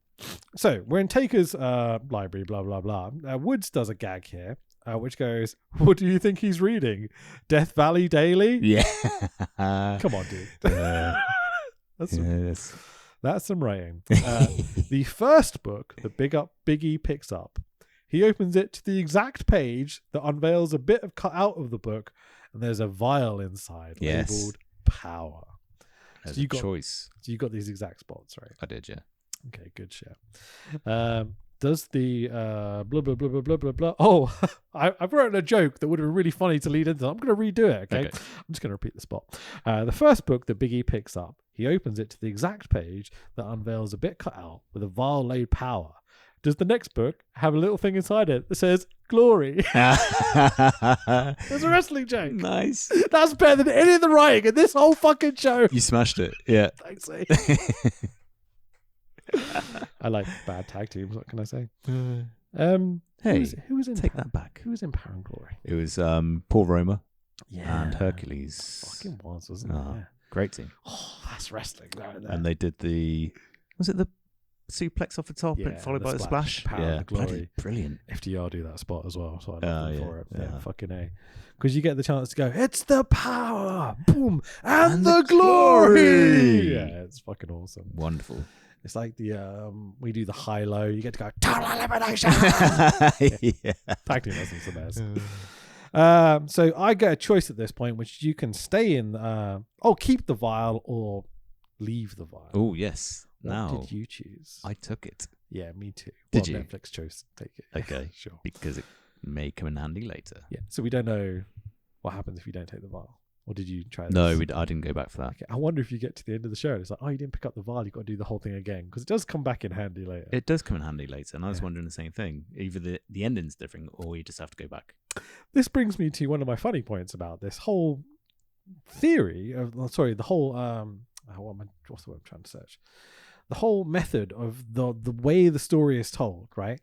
So that's a vital piece of information that maybe we could have found out, but we don't know because we didn't write it. Because we didn't write it, Yeah. and we haven't been given the notes So on the script. There's quite a few bits. You're like, I don't know before I did this podcast with you how big he got in the throne. Yeah. Because they didn't show me that. No. But they're like, well, you should have picked the right one. It's brilliant. It's a get out of jail free calls from bad writing. Yeah. Yeah. It's your fault you didn't take that choice. Yeah. Therefore, we're not going to tell you the whole story. Really surreal. Yeah. It's weird, isn't it? It's just like, how could you do this? You could take whole stories. Like imagine what's the movie you like? I don't know. Shawshank Redemption. Okay, so you take Shawshank Redemption, and they're like, "Do you want to go into the sewers?" And they're like, "No." It's like Andy just appears on the other side. You know, or doesn't it's your escape. fucking fault. You didn't choose it, cunt. So the end scene isn't him meeting his mate on the beach. Yeah. It's just he's still in jail. Yeah, he's just hanging around in jail, getting buggered, and being upset. You know. Never ending buggery. Yeah, it's a good movie choice, by the way. Yeah, I love it. Shawshank. Yeah. It's one of those movies that did terribly when it first came out. It's sort of grown in popularity over time. Yeah, it's No, really it's weird. one of my all-time favourites. It's a massive box office flop. Weird. Yeah. Yeah. Why? I think bad promotion. No one knew it was good. Sure. And then I think Morgan Freeman became like gigantic movie star, and they were like, "What's this movie you were in?" It's That's like, a good point, because he wasn't a big star at that point, was he?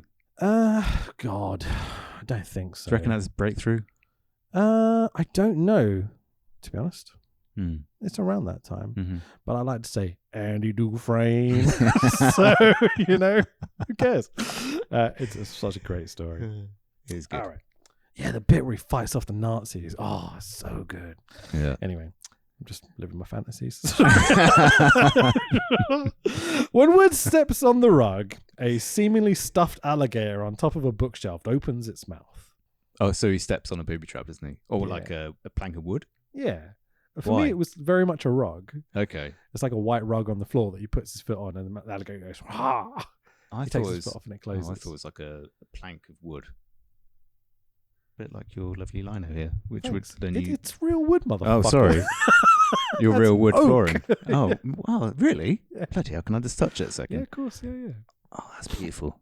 It's That's lovely like- flooring you have. It's what they refer to as an engineered board. Yeah? So the bottom half is like pine and like MDF, like cheap Sure. stuff. Ah. There's got like a 2 millimeter bit of oak on top. So when anyone does that, I go, it's oak, and they will know no better. Beautiful. It's Beautiful. a really great solution because you don't have the issue of like real wooden board.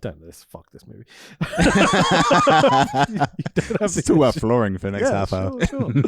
So like, there's nothing wrong with lino. We've got lino in other places. And stuff.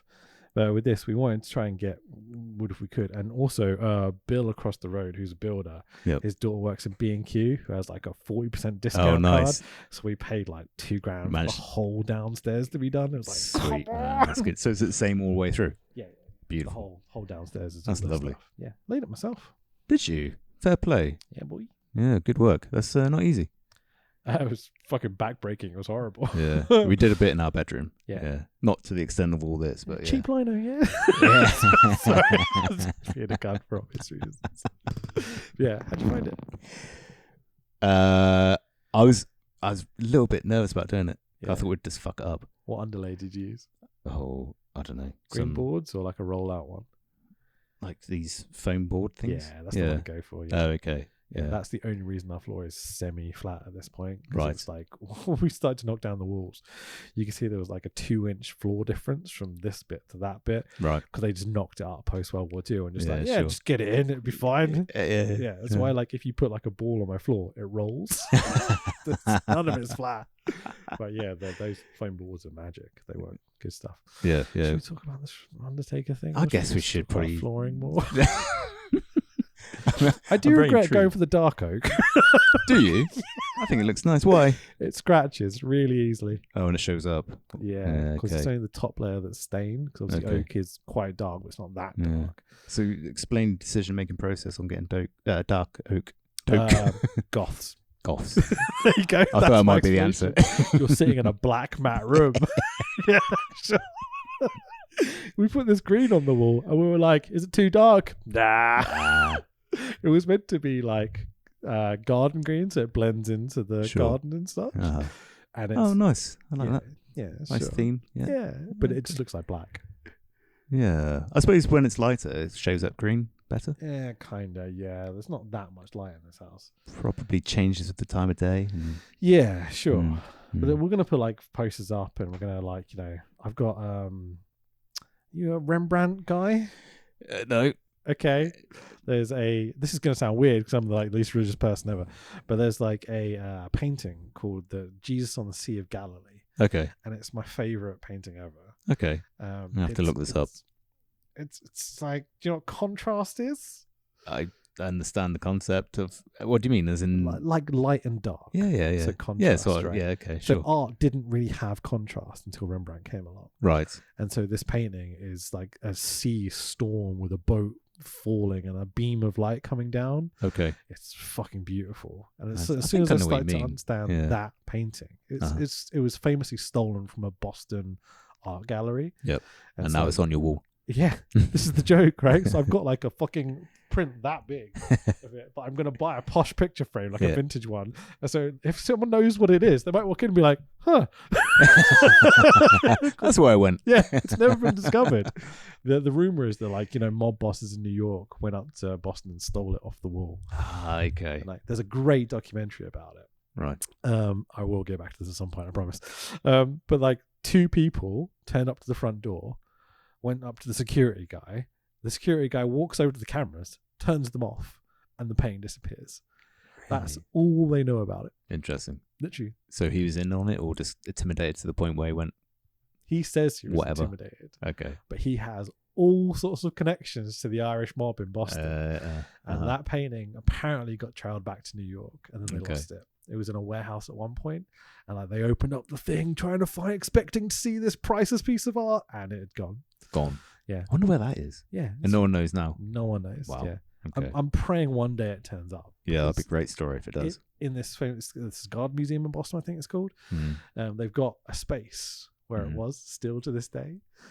It's just Oh, they've not replaced so it. It's lovely. just okay, cool. But for Nice. me, it represents my understanding of contrasts, which I do 90% of my job is Sure. grading footage. Uh-huh. And I say that it's like 20% of my job. I just exaggerate like always. It's massive. And it's the struggle of getting this house and building it and all the journey of it. Sure. Yeah. Yeah. It will be there in a few weeks. I'm so- looking forward to seeing it. Yeah, sure. Cool. So some cunt does something. Where were we? I think. Biggie. Oh yeah, this is the thing. So we've got the alligator. I was going to ask you: is it an alligator or is it a crocodile? You know animals. It depends. It's if it's in America, it's probably a alligator. I think. Okay, is that a thing? Are crocodiles native to a different part of the world? So crocs are Australian, Okay, that makes sense. and alligators are North American. What do I see in zoos and stuff? I don't know. What do you see in zoos? I imagine probably both. Probably both. I don't know. What's more dangerous? They're both equally quite dangerous. Oh yeah. Yeah. Okay, cool. I mean, wouldn't pick a fight. I saw a thing the other day where an alligator or a crocodile, one of them, I can't tell the difference, bit like a wildebeest, and the wildebeest just went backwards until the croc let go, and I was Yeah. amazingly impressed. Yeah. I don't know. That's what I'm I'm not a talking reptile about. expert. Sorry, mate. What is your thing? So I worked with ungulate species when I was a zookeeper. What was that word? Ungulate or Ungulate? hoofed animals. Okay, Yeah, cool, so alright. anything with hooves, horns, antlers, that type of thing. So deer, antelope. My favourite species to work with was the tapir. Yeah, I know that about it because Yeah. I watched your thing about it. Uh-huh. What was it? You got played a thing, you were doing a conference about tapirs or something? Yes, yeah. I So was just like amazed this was the thing because that's great. yeah, I went to Houston, Texas to do a tapir conference. That's so It cool. was wonderful, yeah. It's just before I left the company. It was great. Well, it's a nice trip to do, before you move on. Yeah, It was good. Yeah. that's great. So what's that word again? Uglier? Ungulate. Ungulate. Yes. What's the best ungulate animal? Tapir is mine. Tapirs. Yeah, I love Cool. Malayan tapir particularly. It's not to insult it. What's a lame tapir? Malayan. Oh, I thought you said lame. No, Malayan.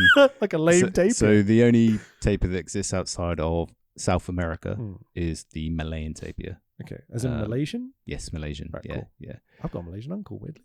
Oh, cool. Don't know why. Does I felt he like know say any that. tapirs? Probably not. No. He's a surgeon. Oh, okay. He's the respectable one in the family. Yeah. Sure. But tapirs are lovely. Oh, really, really lovely species of animal. They're very relaxed around people. Huh. So my wife actually did 6 months in Costa Rica, where she was following. Sorry, I thought that was going somewhere else. yeah, sure. Where she's following capuchin monkeys for research purposes. Nice. So she's following a troop of. Is this the monkey that we couldn't watch the other movie Yes, about? we should talk about that in a sec. So she was following a troop of capuchin monkeys through the jungle, and she was researching their behaviours. And then it all goes into a big database, and someone very clever crunches all the figures and numbers. And then one day she was actually I think she just had a day off, so her and her friend had a little walk through the jungle. And they came across this Brazilian tapir. And it just kind of laid there, really relaxed, and just allowed them to be around it. And that's quite unusual for wild animals. Sure, yeah. But it's just this kind of I can't quite put my finger on it or explain it, but Malayan tapirs or tapirs in general seem to have some sort of almost affinity of humans. Yeah. It's probably what it is that they had no fear for whatever reason. Maybe they weren't hunted or something. Yeah. But comes across like they feel. I'm not sure a tapir connection. Scarf or coat would sell. No, so I guess maybe not. they weren't hunted. It's probably not good meat on it either to eat. I don't know. Yeah. So It's quite a big animal, so it's huge. Yeah. Yeah. Quite a hefty animal. Yeah. you'd think someone would eat it. Probably. Yeah. Some South Yeah. American Probably. It's a This giant is the thing I can't quite. stripy panda thing. It looks a bit like a panda. No, it doesn't. Carry on. I'm contributing to the conversation. Well, no, you'd say that. So the visitors would go, "Is that a panda in there?" Oh, really? Yeah. Or a what was the other one? Gorilla? It's like, no, it's not. It's black and white. Yeah. Fucking idiots. Yeah. Sorry, yeah, Yeah. okay, wow. Pig I've had because they've Pig. got sort of quite a pig-like nose, but like a long I say, don't they have an anteater kind of face, like a long anteater. nose? Get that as well. Yeah, is that an imagine you do. anteater? No, mate. Yeah. No, it's a fucking Fucking tapir, idiot. I had a friend Ross who went to university and his course was animal identification. Okay. First summer when he came back from university, he was like, "That is a dog. That's a cat." That's a cat. Yeah. C-A-T. Sure. He was not happy about it. Mate, sorry, I saw something on work when I was driving to work the other day that made me think of you. There was a van, and on the back of it, it's the most cunty words I've ever read in my life. It was rare breeds meat production. I was Oh, like, you bastards. shit. Deliberately getting rare breeds and killing them to feed people. I was like, that seems like a bit of a dickish thing to advertise on the back of your van. I'd be right? interested to know what they do with those rare breeds in between taking ownership of them and then selling them for meat, because Sure. they might possibly do conservation grazing. Right. So that's really useful. They weren't advertising that on the No, van. well, they should do, because that's that's a good thing, I suppose. Ultimately, if it ends sure. up on the plate and if they've been looked after ethically in the meantime and they perhaps contribute towards conservation in some way, Sure. that's not a bad Yeah, thing. we're not fucking hippies. We'll kill 'em. Yeah. It was just the idea of I found this rare Bengal tiger. Kill it, feed him. Yeah, you can see what went through my simple mind when I saw it. Yeah, strange. The film we were going to review, Yeah. Yeah. Russell Madness. Russell Madness. Yeah, but I only watched like 10 minutes of it. Oh, was good. I had to stop. Was it really? Like, I need a break. Okay. It was not good. Yeah. When you messaged me being like, I don't want to do this because of the monkey involvement. Yeah. I was like, oh, thank God. Just pick anything else. So yeah, it's not a problem. But yeah, go on. No, so it's Russell Madness. I looked at the cover and it's like a dog on there in a wrestling outfit. Yeah, I was expecting fun doggy wrestling movie. Yeah. It's made by the people that made Air Buds. So if you see any of those movies. I haven't, but I'm aware. And I was like, well, it's like probably okay because it's kind of made by the same people who did it for Disney, and Disney generally churn out okay-ish stuff. But then I looked a bit further into it. There's a capuchin monkey involved in it as well. Yeah. And I'm sure that individual capuchin monkey's probably looked after really well. But I wasn't convinced. Okay. Well, you don't know. And I like to err on the side of positivity on that one. But ultimately, that portrayal of exotic animals in particular, can exacerbate the exotic pet trade and the illegal pet trade as well. The first note on my notes for that movie was, don't fucking put real animals in your movie. No. We've got CGI. It's from 2015 as well, so you could have done CGI at that point. We had decent CGI. Yeah. We had decent monkey CGI by that point. Absolutely, yeah. You did not need to put a real monkey in. From a professional standpoint, an ethical standpoint, I can, in good consciousness, watch that. Yeah, sure. Don't worry. I was happy that you good. Said that Okay. It was apologies if you watched 10 minutes of it before me telling you that. This has been quite fun. There was one bit in that movie that really threw me that I will talk about. Yeah. So the family arrive and they have this like wrestling arena thing, right? Yep. And they have dogs, and obviously the dogs are going to be wrestlers and blah blah blah blah. But he's talking about his old man that used to own this wrestling venue and this promotion. It's like a Coliseum type big old theater. And he goes, yeah, that dirty old Guido. I was like, fucking hell, boys. Like, U-rated Disney wrestling fun thing, calling his dad a Guido in the first seconds. Went in hard. I'm not sure the racial slurs were necessary. Good old fun family film, yeah. Talk about, like, bad writing logic. The beginning of that movie is, if you make a profit with your wrestling promotion that you now own that is dead, you can sell the wrestling promotion. Okay. Well, that's wrestling logic for you, isn't it? If we get on TV, you never know. We can compete with Vince. Where's my McDonald's? Hello. Welcome back. Welcome back. What are you going to do? Okay, no worries. All right. Cool. Should we go back to this piece of shit we were Go on then. I think we're almost there, are we? Okay, so basically there's the spot whereby they have to get up to the alligator because Woods knows there's a thing inside the alligator because obviously they're opening it with their feet stomping. Yeah, I don't know why the logic was there, but okay. Yeah, but they do a wee spot, which is quite fun. Yep. So, so Big E does Woods deadlifts Big E on his shoulders, doesn't he? Which is quite a funny spot because he can't get Big E up. I quite like that. Yeah. He does because he's a strong boy. But it's funny stuff. And then Big E just ends up throwing Woods up there, right? Yeah. So, but as Kofi, I'm getting confused now. As Woods is putting Big E on his shoulders, Kofi does the classic, there's this book that if I pull, opens up this passageway. A secret door, yeah. Yeah, sure. So I have a question for you. Did you go down Kofi's passage? I did not. I chose to stay with the lads in the library. Me too. Yeah, Netflix chose that I was going to stay in the library as well. So you didn't eventually go down Kofi's passage. I did. The second time around. No, I don't think I ever did go down his passage throughout the whole of this. We will never know what is in Kofi's passage. I'm intrigued though to find out. I chose to stay in the library. Kofi heads down the passageway, but I'm still in the library with these two idiots who seem to have noticed. They just don't notice Kofi disappear at all. They're not fussed, are they? No, they couldn't care less. Great storytelling.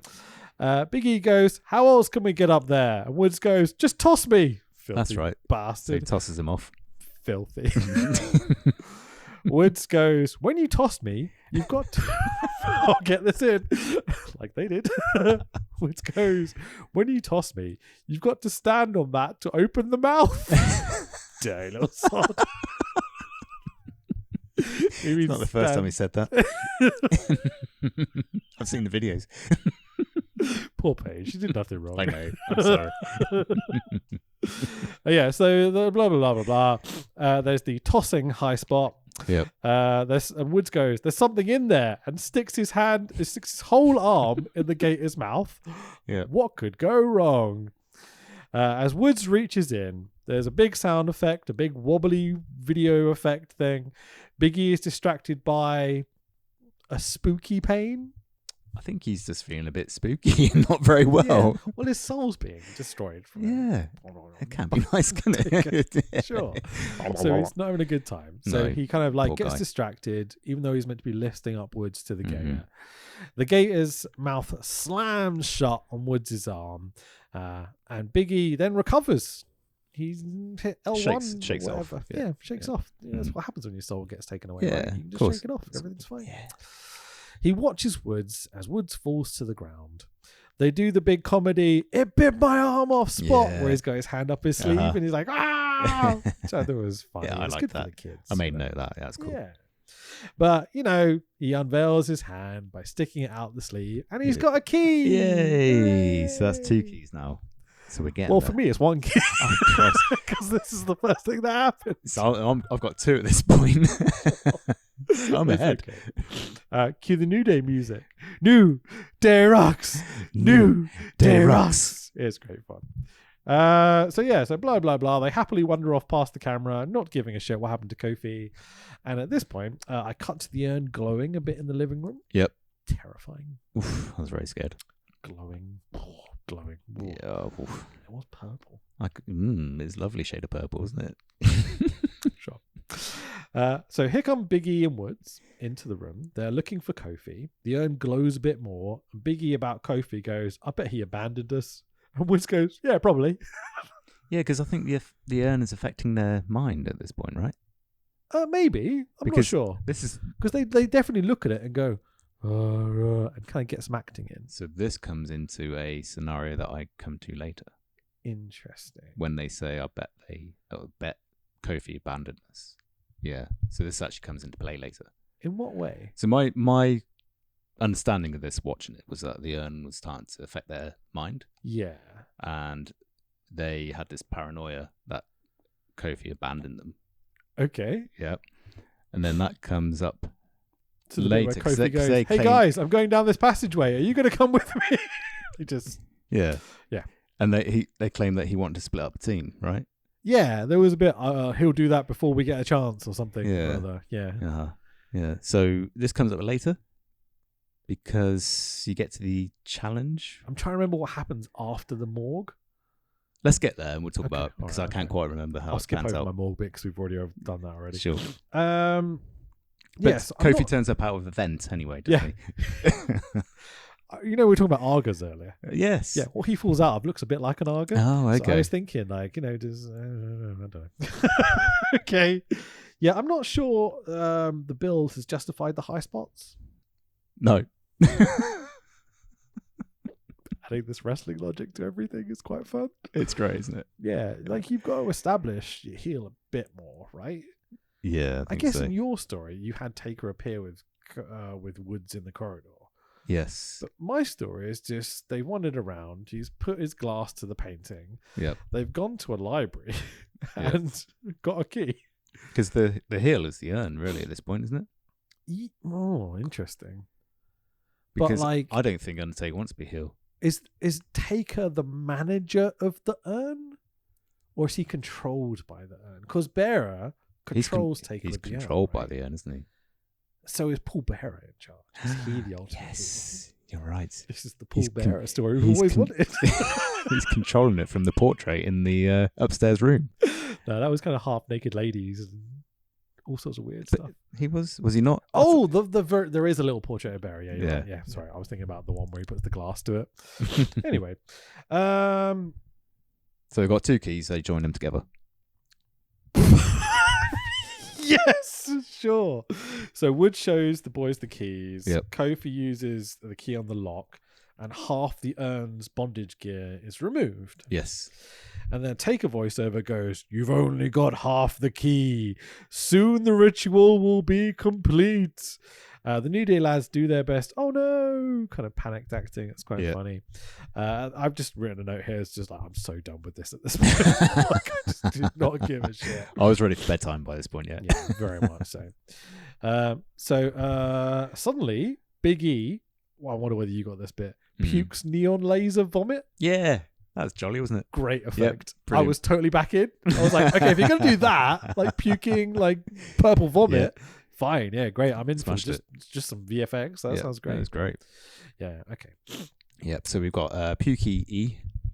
Did you get a choice here about busting out the urn or keep searching? I don't... Yes. Did I? No, I don't think I did. So this is where I transitioned into the bit that you did earlier with the morgue.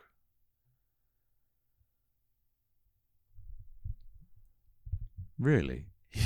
That's how weird. How did you get to the library? I think they just kind of... So we did the morgue bit. Yeah. And I think just by matter of fact, it kind of took you then to the library because that's where they had to go to next in their logic. Their logic. Okay, cool. So we just kind of ended up there. Yeah, fine. But then I get all the morgue stuff, blah, blah, Isaac Yankem, etc. Do you at that point? Yeah. So it's like the other way around. They've just swapped the story. Sure. You think about it, you can, as long as you've got the scenes where they rejoin each other, you can then cut to the same story no matter what. Yeah. Because they're together. Yeah. So it doesn't matter which story you do first. As long as you have them rejoining each other through no fucking reason whatsoever. Like Kofi just appears out the vent. Yeah. And when Woods gets lost or whatever, he just appears. Just falls out of a cupboard. The thing. Yeah, exactly. That's what you do. Yeah. Okay. So you go into the morgue. This is where they're back in the living room looking at the urn. Yep. It's not glowing as much anymore. So I was like, oh, is this a symbol of it's losing its power or something? Yeah. So Kofi and Big E shout after Woods. Woods seemingly falls out the cabinet. Nice bump. We move on with the story. I use that term loosely. Seems like they forgot to record Woods' line because there's a bit of ADR where he goes, seems like the key might fit together because they forgot to explain that bit. Yes. And so like, when they cut away and then he said something and they cut back, and like, oh, how convenient. So they added that in after. Yeah. Yeah. It's good ADR. I don't know what ADR stands for. I should do, really. It's kind of my job. After that something recording? Yeah. Okay. We could Google recording's it. Probably right, thinking about it. Yeah. After... I don't know. I can't think of anything funny either is what I was trying. It didn't work. Anyway, so they combine the keys. They combine the keys and it unlocks the urn. Yeah. Just how did they know? I don't know. There's no logic because There's have no logic. The sign, the crop circle-y sign things I keep referring to. Yep. Are the same signs that are on the keys, and so they've seen the signs before, but they somehow relate that to combining the keys. Yeah, I guess so. But it's like an escape room, isn't it? You sort of have to figure it out once you're in there. Yeah, but those have logic usually. Yeah. Yeah. But come on. Have you done an escape room? Yeah. I've never done one. I did one in Canterbury. Oh, nice. In the old jail tower. Oh, cool. The one on the end of the Westgate. Yeah, that's it. Yeah. It's sure. great. It's Do you know really my good. Favorite story about that tower. No, go on. You know how it used to be a prison? Yes. I imagine you do because you did the escape room Yep. thing. So it's two towers with a bridge that go across, and they would literally just keep a whole bunch of prisoners in there. So Yeah. at times there'd be 20, 30, 50, hundreds prisoners in these tiny little towers. I say tiny, they're not massive, but they're like, a reasonable height. Yeah. And so the bridge, and there was no guards or anything there. They would just like let the prisoners run loose. But the bridge is like an open bridge. And Yeah. so regularly they'd take a horse and cart. Prisoners would just jump off and escape. Really? So ride it underneath and then just jump off the bridge? Yeah, I know the exact bridge you mean. We Yeah. had to walk across that to get into the tower to do the thing. Hundreds of prisoners escaped. It was the most useless prison in the world. That's probably what they want nowadays, isn't it? The prison's getting full. Just let them out. Sure. I think Keir let out 7,000 people this week or something. Really? Yeah. Oh, God. Okay. Anyway, enough of that politics. Back to the fun. So they combine the keys, unlock the bondage gimmick thing, and they free the urn. Free the urn. They save Big E's soul. So the sound Da-da-da-da-da-da! Off we go. That's the end of the show, right? No? No, of course it's not. Yeah. I like Big E's acting here. They're like, how do you feel? And he goes, I feel incredible. Let's go get this urn and get the hell out of here. Taker's voice of God kicks in again. Not so fast. To even lay a finger on the urn will force you to confront your deepest, darkest fears. Ooh. I don't want Vince to shit in my hair.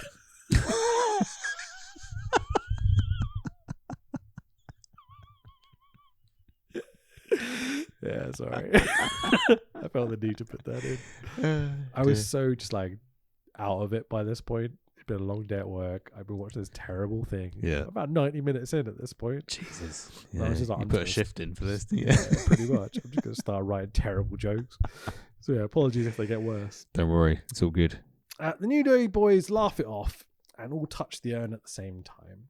Yes. And that sort of warps him into this other world, doesn't it? Yeah. The underworld. Yeah, very much so. You know, I was talking about how like you can cheaply transition to meeting characters and stuff. Yes. Yeah, same. This is this. sort of progression. It's How do we exactly get what to you... the next bit where they have to fight Taker? They touch the urn. touch the urn. That'll do. Why do they touch the urn? Oh. Shut up. Yeah. Don't ask too many questions, you. You're fired. Get out. Excuse me. The New Day boys laugh it off, blah, blah, blah, blah. I get a choice at this point. Do you get the 3 choices? I get the 3 choices, so you can either face Big E's darkest fear, or Kofi's, or Woods. Who did you choose? I chose E. Me too. Because I thought it was going to be funny. Yeah, I chose this one because I Did was you? like, Big E's my favorite actor. Yeah. I'm going to get involved. Uh-huh. I'm here for the end. Well, I feel like he had the most developed character Yeah, yeah. at very this much point, so. so I thought I'd stick with him. Almost had his soul taken. It's quite bad, really. Yeah, You know? poor guy. Did you do any of the other options later on? I did Kofi's later. Okay, so we can have a talk about Kofi's potentially. Yes, because this is where I die, Interesting. I think. And then I get to go back and choose to take do this again. And I chose someone else. I chose Kofi this time. Right, okay. Yeah. So, interesting. I wonder how this progresses. So, it's seemingly a Paul Daniels illusion because Biggie has like a Perspex box on his head. And he's like, you please tell me this is the same. Yes. Yeah, he's got the Perspex box. Yeah. Okay, And then you cool. got Undertaker like circling him. Yeah, doing his intimidating thing. Yeah. And he's got spiders coming for Biggie. So they're kind of getting around the box and he's That's kind right. of half putting them in the box, I think. Uh-huh. And the spiders look quite timid and just kind of, they're just hanging out. And Biggie's doing his best to kind of put them over. Yeah. But they're not like Put them biting over. him or No. poking him. They're just innocent Nah, spiders. just kind of Having a mooching nice about, time. aren't they? I don't think they're particularly thethreatening. No. They're very tiny. little black It's like what you might get spiders. in your house kind of thing. Yeah. It's not tarantulas. No.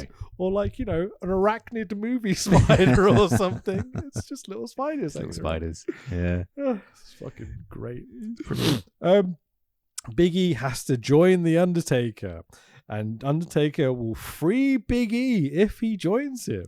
Yes. So at this point, you get the choice. Get a of choice. Do you join the Undertaker or do you stay positive? Uh-huh. Did you choose to join the Undertaker? I joined the And Undertaker. is that where you died? I died. So I was banished to the underworld because Undertaker needs a soul. Right. Yeah. Okay. That's the headline. So That adds some logic. That's Uh-huh. fine. so then then- at that point I got looped back to the previous scene, Right. which is why I chose Kofi. I was expecting way more of that. Okay. Way yes, more of I you've reached suppose. the dead end. You get like Yes. goosebumps. Yeah. You Yeah. know? Absolutely. Yeah. Absolutely. Similar. Yeah, this Yeah. is the first time I'm hearing of you doing that. Yep. Like, because I don't think it happened to me once in the whole thing. Where maybe I No. just made all the best choices. No, you're right. And as you asked about expectations at the start, that probably was one of them. Actually, I thought there might be more bits where you end up going back because you've cocked up or whatever. But Yeah, sure. this is the only time it's really happened. Yeah, and never learning from your mistakes and just constantly taking the same Yeah, move over again. yeah. Yeah, sure. Okay, so I chose to stay positive. Well, Netflix chose at this point. Big E goes, I will never betray my friends and I will never join you. It's really bad writing. The power of positivity. Spiders need friends too. Ah, brilliant. I love that. So silly. Like, do spiders need friends? Yeah. Do Of course they? they do. Yeah. Little Don't spider they? friends. Aren't they quite self-sufficient? Generally, they're fine. Yeah. Yeah, I mean, Yeah. I've got quite a few with the countryside, and at this time of year, the spiders like to come inside. They like to come inside, And yeah. I make a big habit of just being like, just go back outside. Yeah. I like Oh, them. They're out you pop. They're not intimidating one. No. They kill, the nice little gnats and flies and stuff. So A spider. at this point, I I'm chose just going on about spiders now. There's a spider inside me. Sorry, go on. Kofi second time round. Okay, what And happens with Kofi? This is gets quite deep, I think, in terms of like a psychological angle, because his biggest fear. Initially, I thought it was answering the telephone because the phone just kept ringing and ringing and ringing. He's just like I don't always like answering the phone, if I'm honest. So I did kind of relate to that. But if it's a number I don't know, there is no chance there's I'm no picking chance it I'm up. ringing. But it's his old style telephone sat on a desk with a TV next to it, and he is ringing. He eventually answered it, and down the phone, it sort of highlights his insecurities about himself. There's this kind of voiceover thing that happens. Okay. And earlier we were saying about I bet Woods abandoned us and he wants to split up the team. It's kind of that being replayed back to him. And then it went to a Right. shot of Vince McMahon before WrestleMania 35 where he's lined up to, or they're working towards him working with Bryan to do the WWE Championship match. And Vince McMahon tells him that he's only going to be a B+ player, all this sort of stuff. So it's like about his insecurities as a performer and a wrestler and as part of the New Day team and all this sort of stuff. And I was like, bloody hell, man. Like, this is quite... a bit more than like Nickelodeon spooky spooks Yeah, like we've it's got bit- for the rest of the It's bloody a episode. bit deeper than a few spiders in a box, isn't it? Yeah. So, How's his acting? he doesn't really have to do much because the set does it for him, really. Oh, okay. So he's sat in a chair. He's a little bit trepidatious about answering his phone. He puts the phone to his ear, and then the set and the flashback to his in-ring promo with Vince McMahon kind of does the sort of carries the weight of it all. Right, really. gotcha. Yeah. But Does he yeah. have the same choice with Undertaker, where he's like, "Do you stay positive or try and take it?" Okay, so this is So the next choice was you can take the urn. Interesting. Haven't they or- already got the urn? No, I guess they haven't got it. They've just touched it. They just touched it, so I'm not sure. Like a Horcrux. I wonder if because I chose there's take the urn or silence the doubters. Oh. Yeah.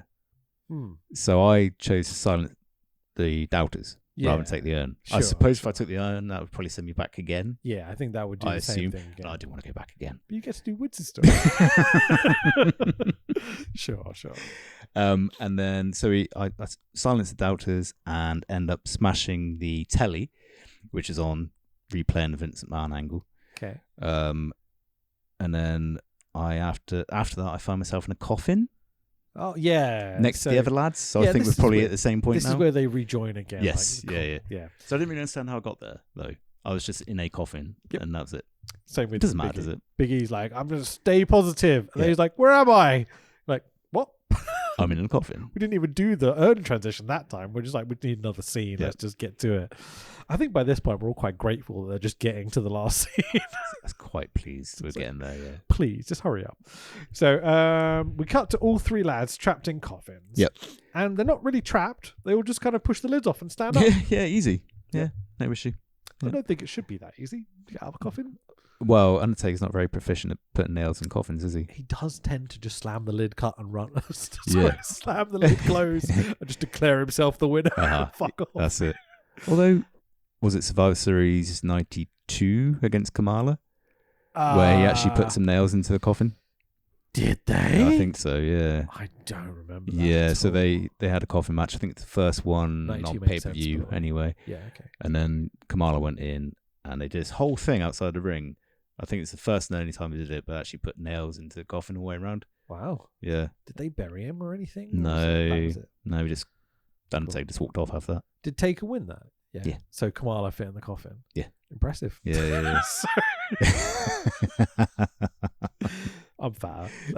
I'm still fat. I can make that joke. It's okay. So Taker is doing some ironmongery. 'Cause Badly. Yep. Yep. Very much so. Mhm. As we've established, this is what he does now. Yeah. This is his Bad. character. Bad ironmongery and grinding. If you don't know The Undertaker, he's a guy that owns a mansion that didn't have hair, but now has hair. Yeah. And then does it Who- again. does some kind of ironmongery welding stuff. Or whilst wearing a flak jacket Yeah. for some reason. Yeah. Terrifying. Yep. Spooky, established Undertaker. Taker has hair. He goes, if you want the urn, you're going to have to go through me. That's right. Time for your main event of the evening. It's a 3-on-1 handicap match of spooky, multiple superpower Undertaker versus the New Day. Yeah. Biggie, so you get a choice at this point. Do you Biggie attack, Kofi kick, or Woods charge? Uh-huh. What did you go for? I went for Woods charge. Okay, what Yeah. happens? So Woods charges and the Undertaker no sells. So I went Big E. Big E attack. Yeah. Who jobs immediately. Yeah. The Undertaker. Yeah. Complete no sell. Completely Yeah. no sense. Yeah. Same So exact. then they decide they have to work together. Yeah. Yeah. So that's maybe 3 seconds of difference we got to choose there. Yeah. Great. I would take a punt that Kofi gets no sold as well. I reckon. I imagine Yeah. so. They must work together. Kofi with the sledgehammer. Magical punch from the Undertaker. Big E with the lead pipe. Magical punch from the Undertaker. Woods just eats a magical punch from the Undertaker. Doesn't get a weapon at that point. Taker's going over strong at this point, isn't he? Hasn't done any spots apart from just, ow! Bah! Well, he's got to get his shit in somewhere, hasn't he? I wish he did. If he done a choke slam or a tombstone or There's something. none of that, was there? No. No reference to it whatsoever. Didn't even lock up with someone and put them in the corner and do this. Nope. No, he just no-sold hammers and stuff. I love it that Woods grabs the 2x4 and hits the back of Taker. Ho! USA! USA! Duggan makes a cameo. Sure. And then Taker hulks up with some lightning magic, and I think he kills the New Day at this point because he's got them all down. Yep. And Taker magics the urn to himself. That's right. Taker tells us he's going to take all their souls. But Kofi is up. Bin lid to the back of Taker. Which does the job. He jumps to a bin lid. I It's loved brilliant. it so much. It's so good. I was so just like, come on, boys, get to the spots, Yeah. And it's a fucking bin lid. Takes out Of Spooky all the Taker. things. He's just been hit with a sledgehammer. And sledgehammer. A fucking sledgehammer. A sledgehammer. A pipe. And a pipe. He's like, nah, bin lids are my thing. Like, what's Superman's thing? Kryptonite. Thank you. Yeah, his kryptonite is the devastating bin lid. Well, it's funny because you know how this is ending, right? It's going to be a good ending for New Day, Sure. ultimately. However, there's a little seed of doubt in my mind, thinking I can't imagine Taker actually doing a job here. Yeah, absolutely. I was thinking he's burying them at some Is point. he going to win? Well, that'd be quite a fun ending. Yeah, Like, nah, I killed the New Day. Fuck you. It says on part 2 at least. I'd fucking love that. Resurrect the New Day. Yeah, zombie yeah. New As Day. zombies. Yeah. Oh, I'd be in. Yeah, it's a We shame should do fan fiction on this. It needs to get sexy at some point if we're going to do that. Here comes Michelle McCool. Hello, Biggie. No. I bet take sort out Go their on. pipes, all right?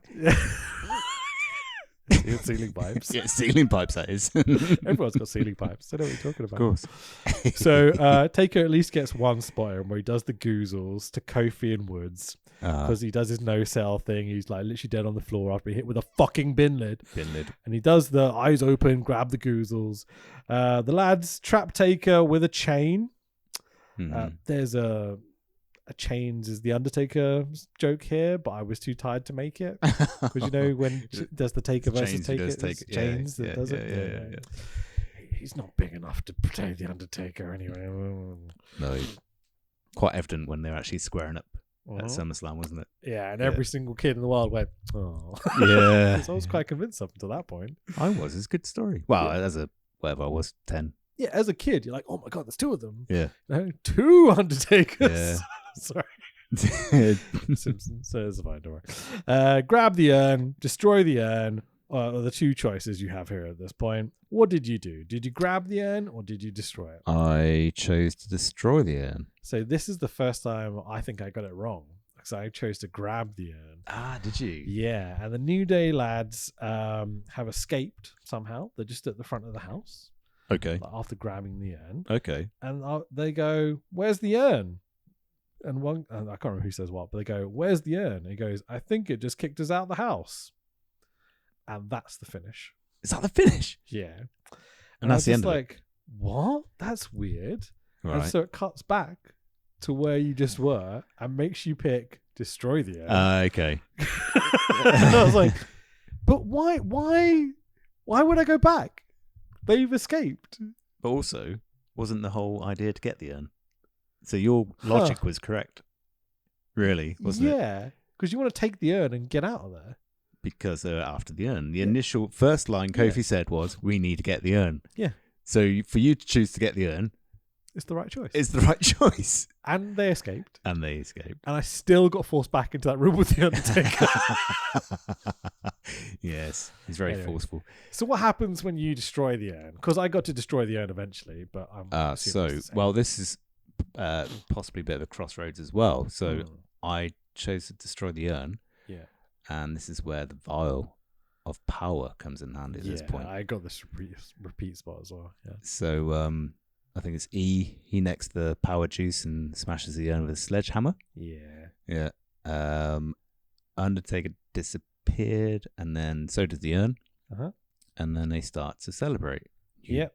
Day rocks. New day rocks. New. And so on and so forth.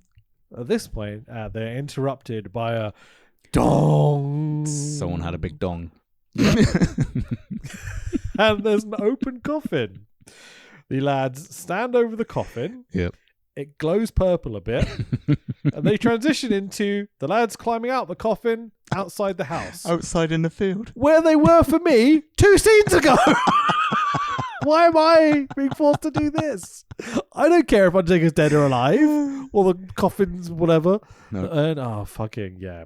Because there's no risk by this point, was there? No. Big E's ritual soul taking thing had stopped. Yep. That wasn't a concern anymore. Yep. So it didn't really matter. No.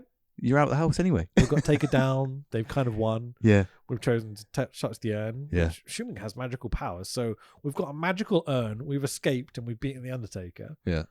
But that's not good enough. We have to go back and destroy the Destroy magical the urn. thing. You have to destroy the thing that you wanted in the first place. Yeah. Have you seen Lord of the Rings? Yeah. I know I talked about this earlier, but I'm going to talk about it again. Sure. You know the bit where they get to Mount Doom and they've got the ring, Yeah. and he's like, "Oh, I can't do it." Put it Yeah. on. That's me. I keep the ring. I keep the fucking urn. Keep the urn. Yeah, I want to know what Yeah. magical powers it has. But it you just know? keeps kicking you outside. Yeah, that's all right. Yeah. I like outside. but they didn't. Good. I'm Nice. not adverse to being outside with my No, friends. that's If fine. that's the choice, I'm like, yeah. But I'm fine did you with have this. the urn though? That's what I don't understand. Interesting. Because I Well, assumed the they just choice was to take the urn or destroy the urn. it was to grab the urn. If I'm grabbing it, it's coming with me. I'm Yeah. telling you that right now. But But maybe to be fair, last time when they touched it, it did just transport them. yeah. So, So, I think you probably just got kicked outside yeah, without the urn. I might go back for the urn. Go back for the urn. See, that would be an interesting choice. Yeah. Don't think we were lacking in this. Yeah, I mean, there is a final choice. Yes. One last choice. Face your fears or rest in peace. What did you choose? I chose to rest in peace. Of course we did, because we're wrestling nerds. Yeah. Taker congratulated me, and we're out of here. Yeah. What a pile of shit. No cornflakes. I've had a -5 cornflakes occasionally with the TNA run. Sure. I don't think I've ever given a no cornflakes. There's bits I liked. I liked the spooky purple puke. That was fun. That was good. And some of Big E's bits were funny. Who's the best thing about it? Probably. Yeah. I suppose. It's- I liked his exposed pipes.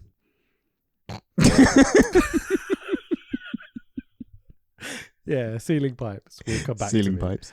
Like whenever I walk into like, a morgue in the future, I'm gonna be like, oh, they've got them as well. Oh yeah, It is fair a thing. play. They weren't lying. Very God, accurate idiots scenery. mocking Good the work. Browers in our podcast. Yeah. Fucking wild. Yeah, I'm happy that we did it. Same. Because it was funny, but I didn't find it funny at the time. But I was watching it. You're annoyed you had to do this. Yeah. I like bad things a lot. Like I love bad wrestling. For the same reason but like I don't know, it just felt so childish, like so Nickelodeon. There was just like, this is a bit much at times. Yeah. And I wanted it to be more wrestling. I wanted more choices. I wanted more stupidness. Yep. Like go full force. Like don't stop at 50%. Give me 100%. Yeah, I know. What do you think? I don't think I was as angry as you were about it. Sure. Watching it. I think it was a terrible movie when I said I had to watch it. I knew what I had to do though was just get through it. Hence why I was just writing notes. That's what you want to hear about. The thing you're watching. I had to get through it. I just had to get. So as I said before, I looked up how long it's going to take. Yeah. And it said about average it's 31 minutes to finish it. So I was like, right, I'm not going to dedicate any more time to it than that because I know this is going to be a bag of shit anyway. Sure. So I just watched it, clicked on the things as I went and tried to type notes as I was going, which doesn't fucking work because my notes are all over the place. Apologies, everyone. Yeah. But it's it was fun, I guess. I am like a proper wrestling nerd when it comes to stuff. I love like cameos and shit like that when it comes to wrestling. So it's quite fun just kind of seeing the little bits appear, like Paul Bearer's portrait and the custom belt and all that sort of stuff. Yeah, and that's quite all the little Easter eggs type stuff. That's quite fun. Yeah. But I wanted more of that. I wanted more of that. Yeah. So it could be better. There was a bit with the Isaac Yankem stuff where it was a toe tag on Isaac Yankem's dead body on That's the right, yeah. Well, that's the implication. But like it's surely you do a Kane setup spot, right? Yeah, of course, yeah. And they didn't do it. And I was like, what the you've done the whole gimmick. Yeah. Like to have Kane in the Isaac Yankem gear and well, this is a perfect opportunity to have loads of cameos, loads of like wink, wink, nudge, nudge, and loads of Easter eggs and all that sort of stuff. But they just didn't deliver. And because it's all spooky bullshit, you can have like Stone Cold bust through a glass mirror or something, and he comes and gives everyone a stunner, and then they're all just fine. So like, what was that? It was just an apparition or something. Yeah. You've got so much opportunity with this type of It could story. just be really silly over the top, just daft for the sake of being daft. Yeah. Like, give me the option to kill myself. Is that how you felt whilst watching it? Yes. Like the opportunity to face your deepest, darkest fears. That was a fun choice. Like, 'cause it gives you the three guys, their personalities as a wrestling nerd. Yeah. And you're like, okay, fine. Like, and I chose Big E because obviously it's going to be funny. And it was really silly. Yeah. Like, he did his best to be like, good acting, to do good acting. But the story's so goofy that no matter how great an actor you were, it was still going to be stupid. It made no sense. Yeah. I was expecting so much more from it, but you can imagine a guy from Netflix going, got this idea. Yeah. Right. We've got this interactive, like Goosebumps style story. And kids can like click and pick their choices. Like, who do we do it with? Yeah. And they got the contract with WWE coming up in a few years. They might have already negotiated by this point. Probably started discussions and that. Yeah. So I can understand how they got to this point, but I think it says a lot that they haven't done it again. It speaks volumes, doesn't it? Yeah. I was thinking that as well. Because if it's any good and it's successful, they do that again. I think I'm gonna give it a cornflake. Just the one. Okay. Yeah. I don't think I can give it any. I've seen worse. You've seen worse. But not in like TNA's so bad it's funny. Yeah, sure. Like, you sit through 7 hours of a lucha show. And like, that's worse. I give it no cornflakes, but I did quite enjoy the small amount of cameo and Easter eggs. Awesome. Yep. Should we call it quits? Let's call it quits. It's been a lovely time. Yeah, cheers, Rich. Hopefully we'll have tax back for the next episode. Absolutely. And we can probably get back to 97, but who knows at this point. One day. I think the best bits of the podcast bits we weren't necessarily talking about wrestling, which is most weeks. I always think we should just do a normal podcast. Just do a normal podcast about life. Why don't we just pretend to be a wrestling podcast and just go like just read the results, and then just talk for 2 hours about bullshit? Sounds good. Yeah. I reckon we can fill that quite easily. Cheers, man. Bye, everyone. Bye, everyone.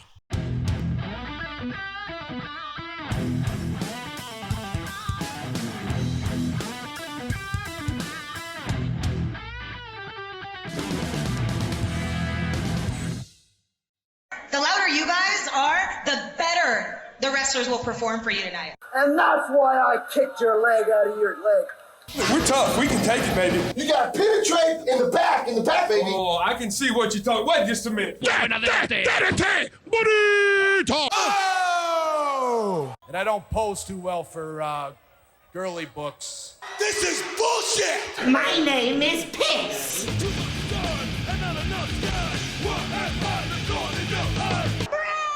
You can kiss my ass.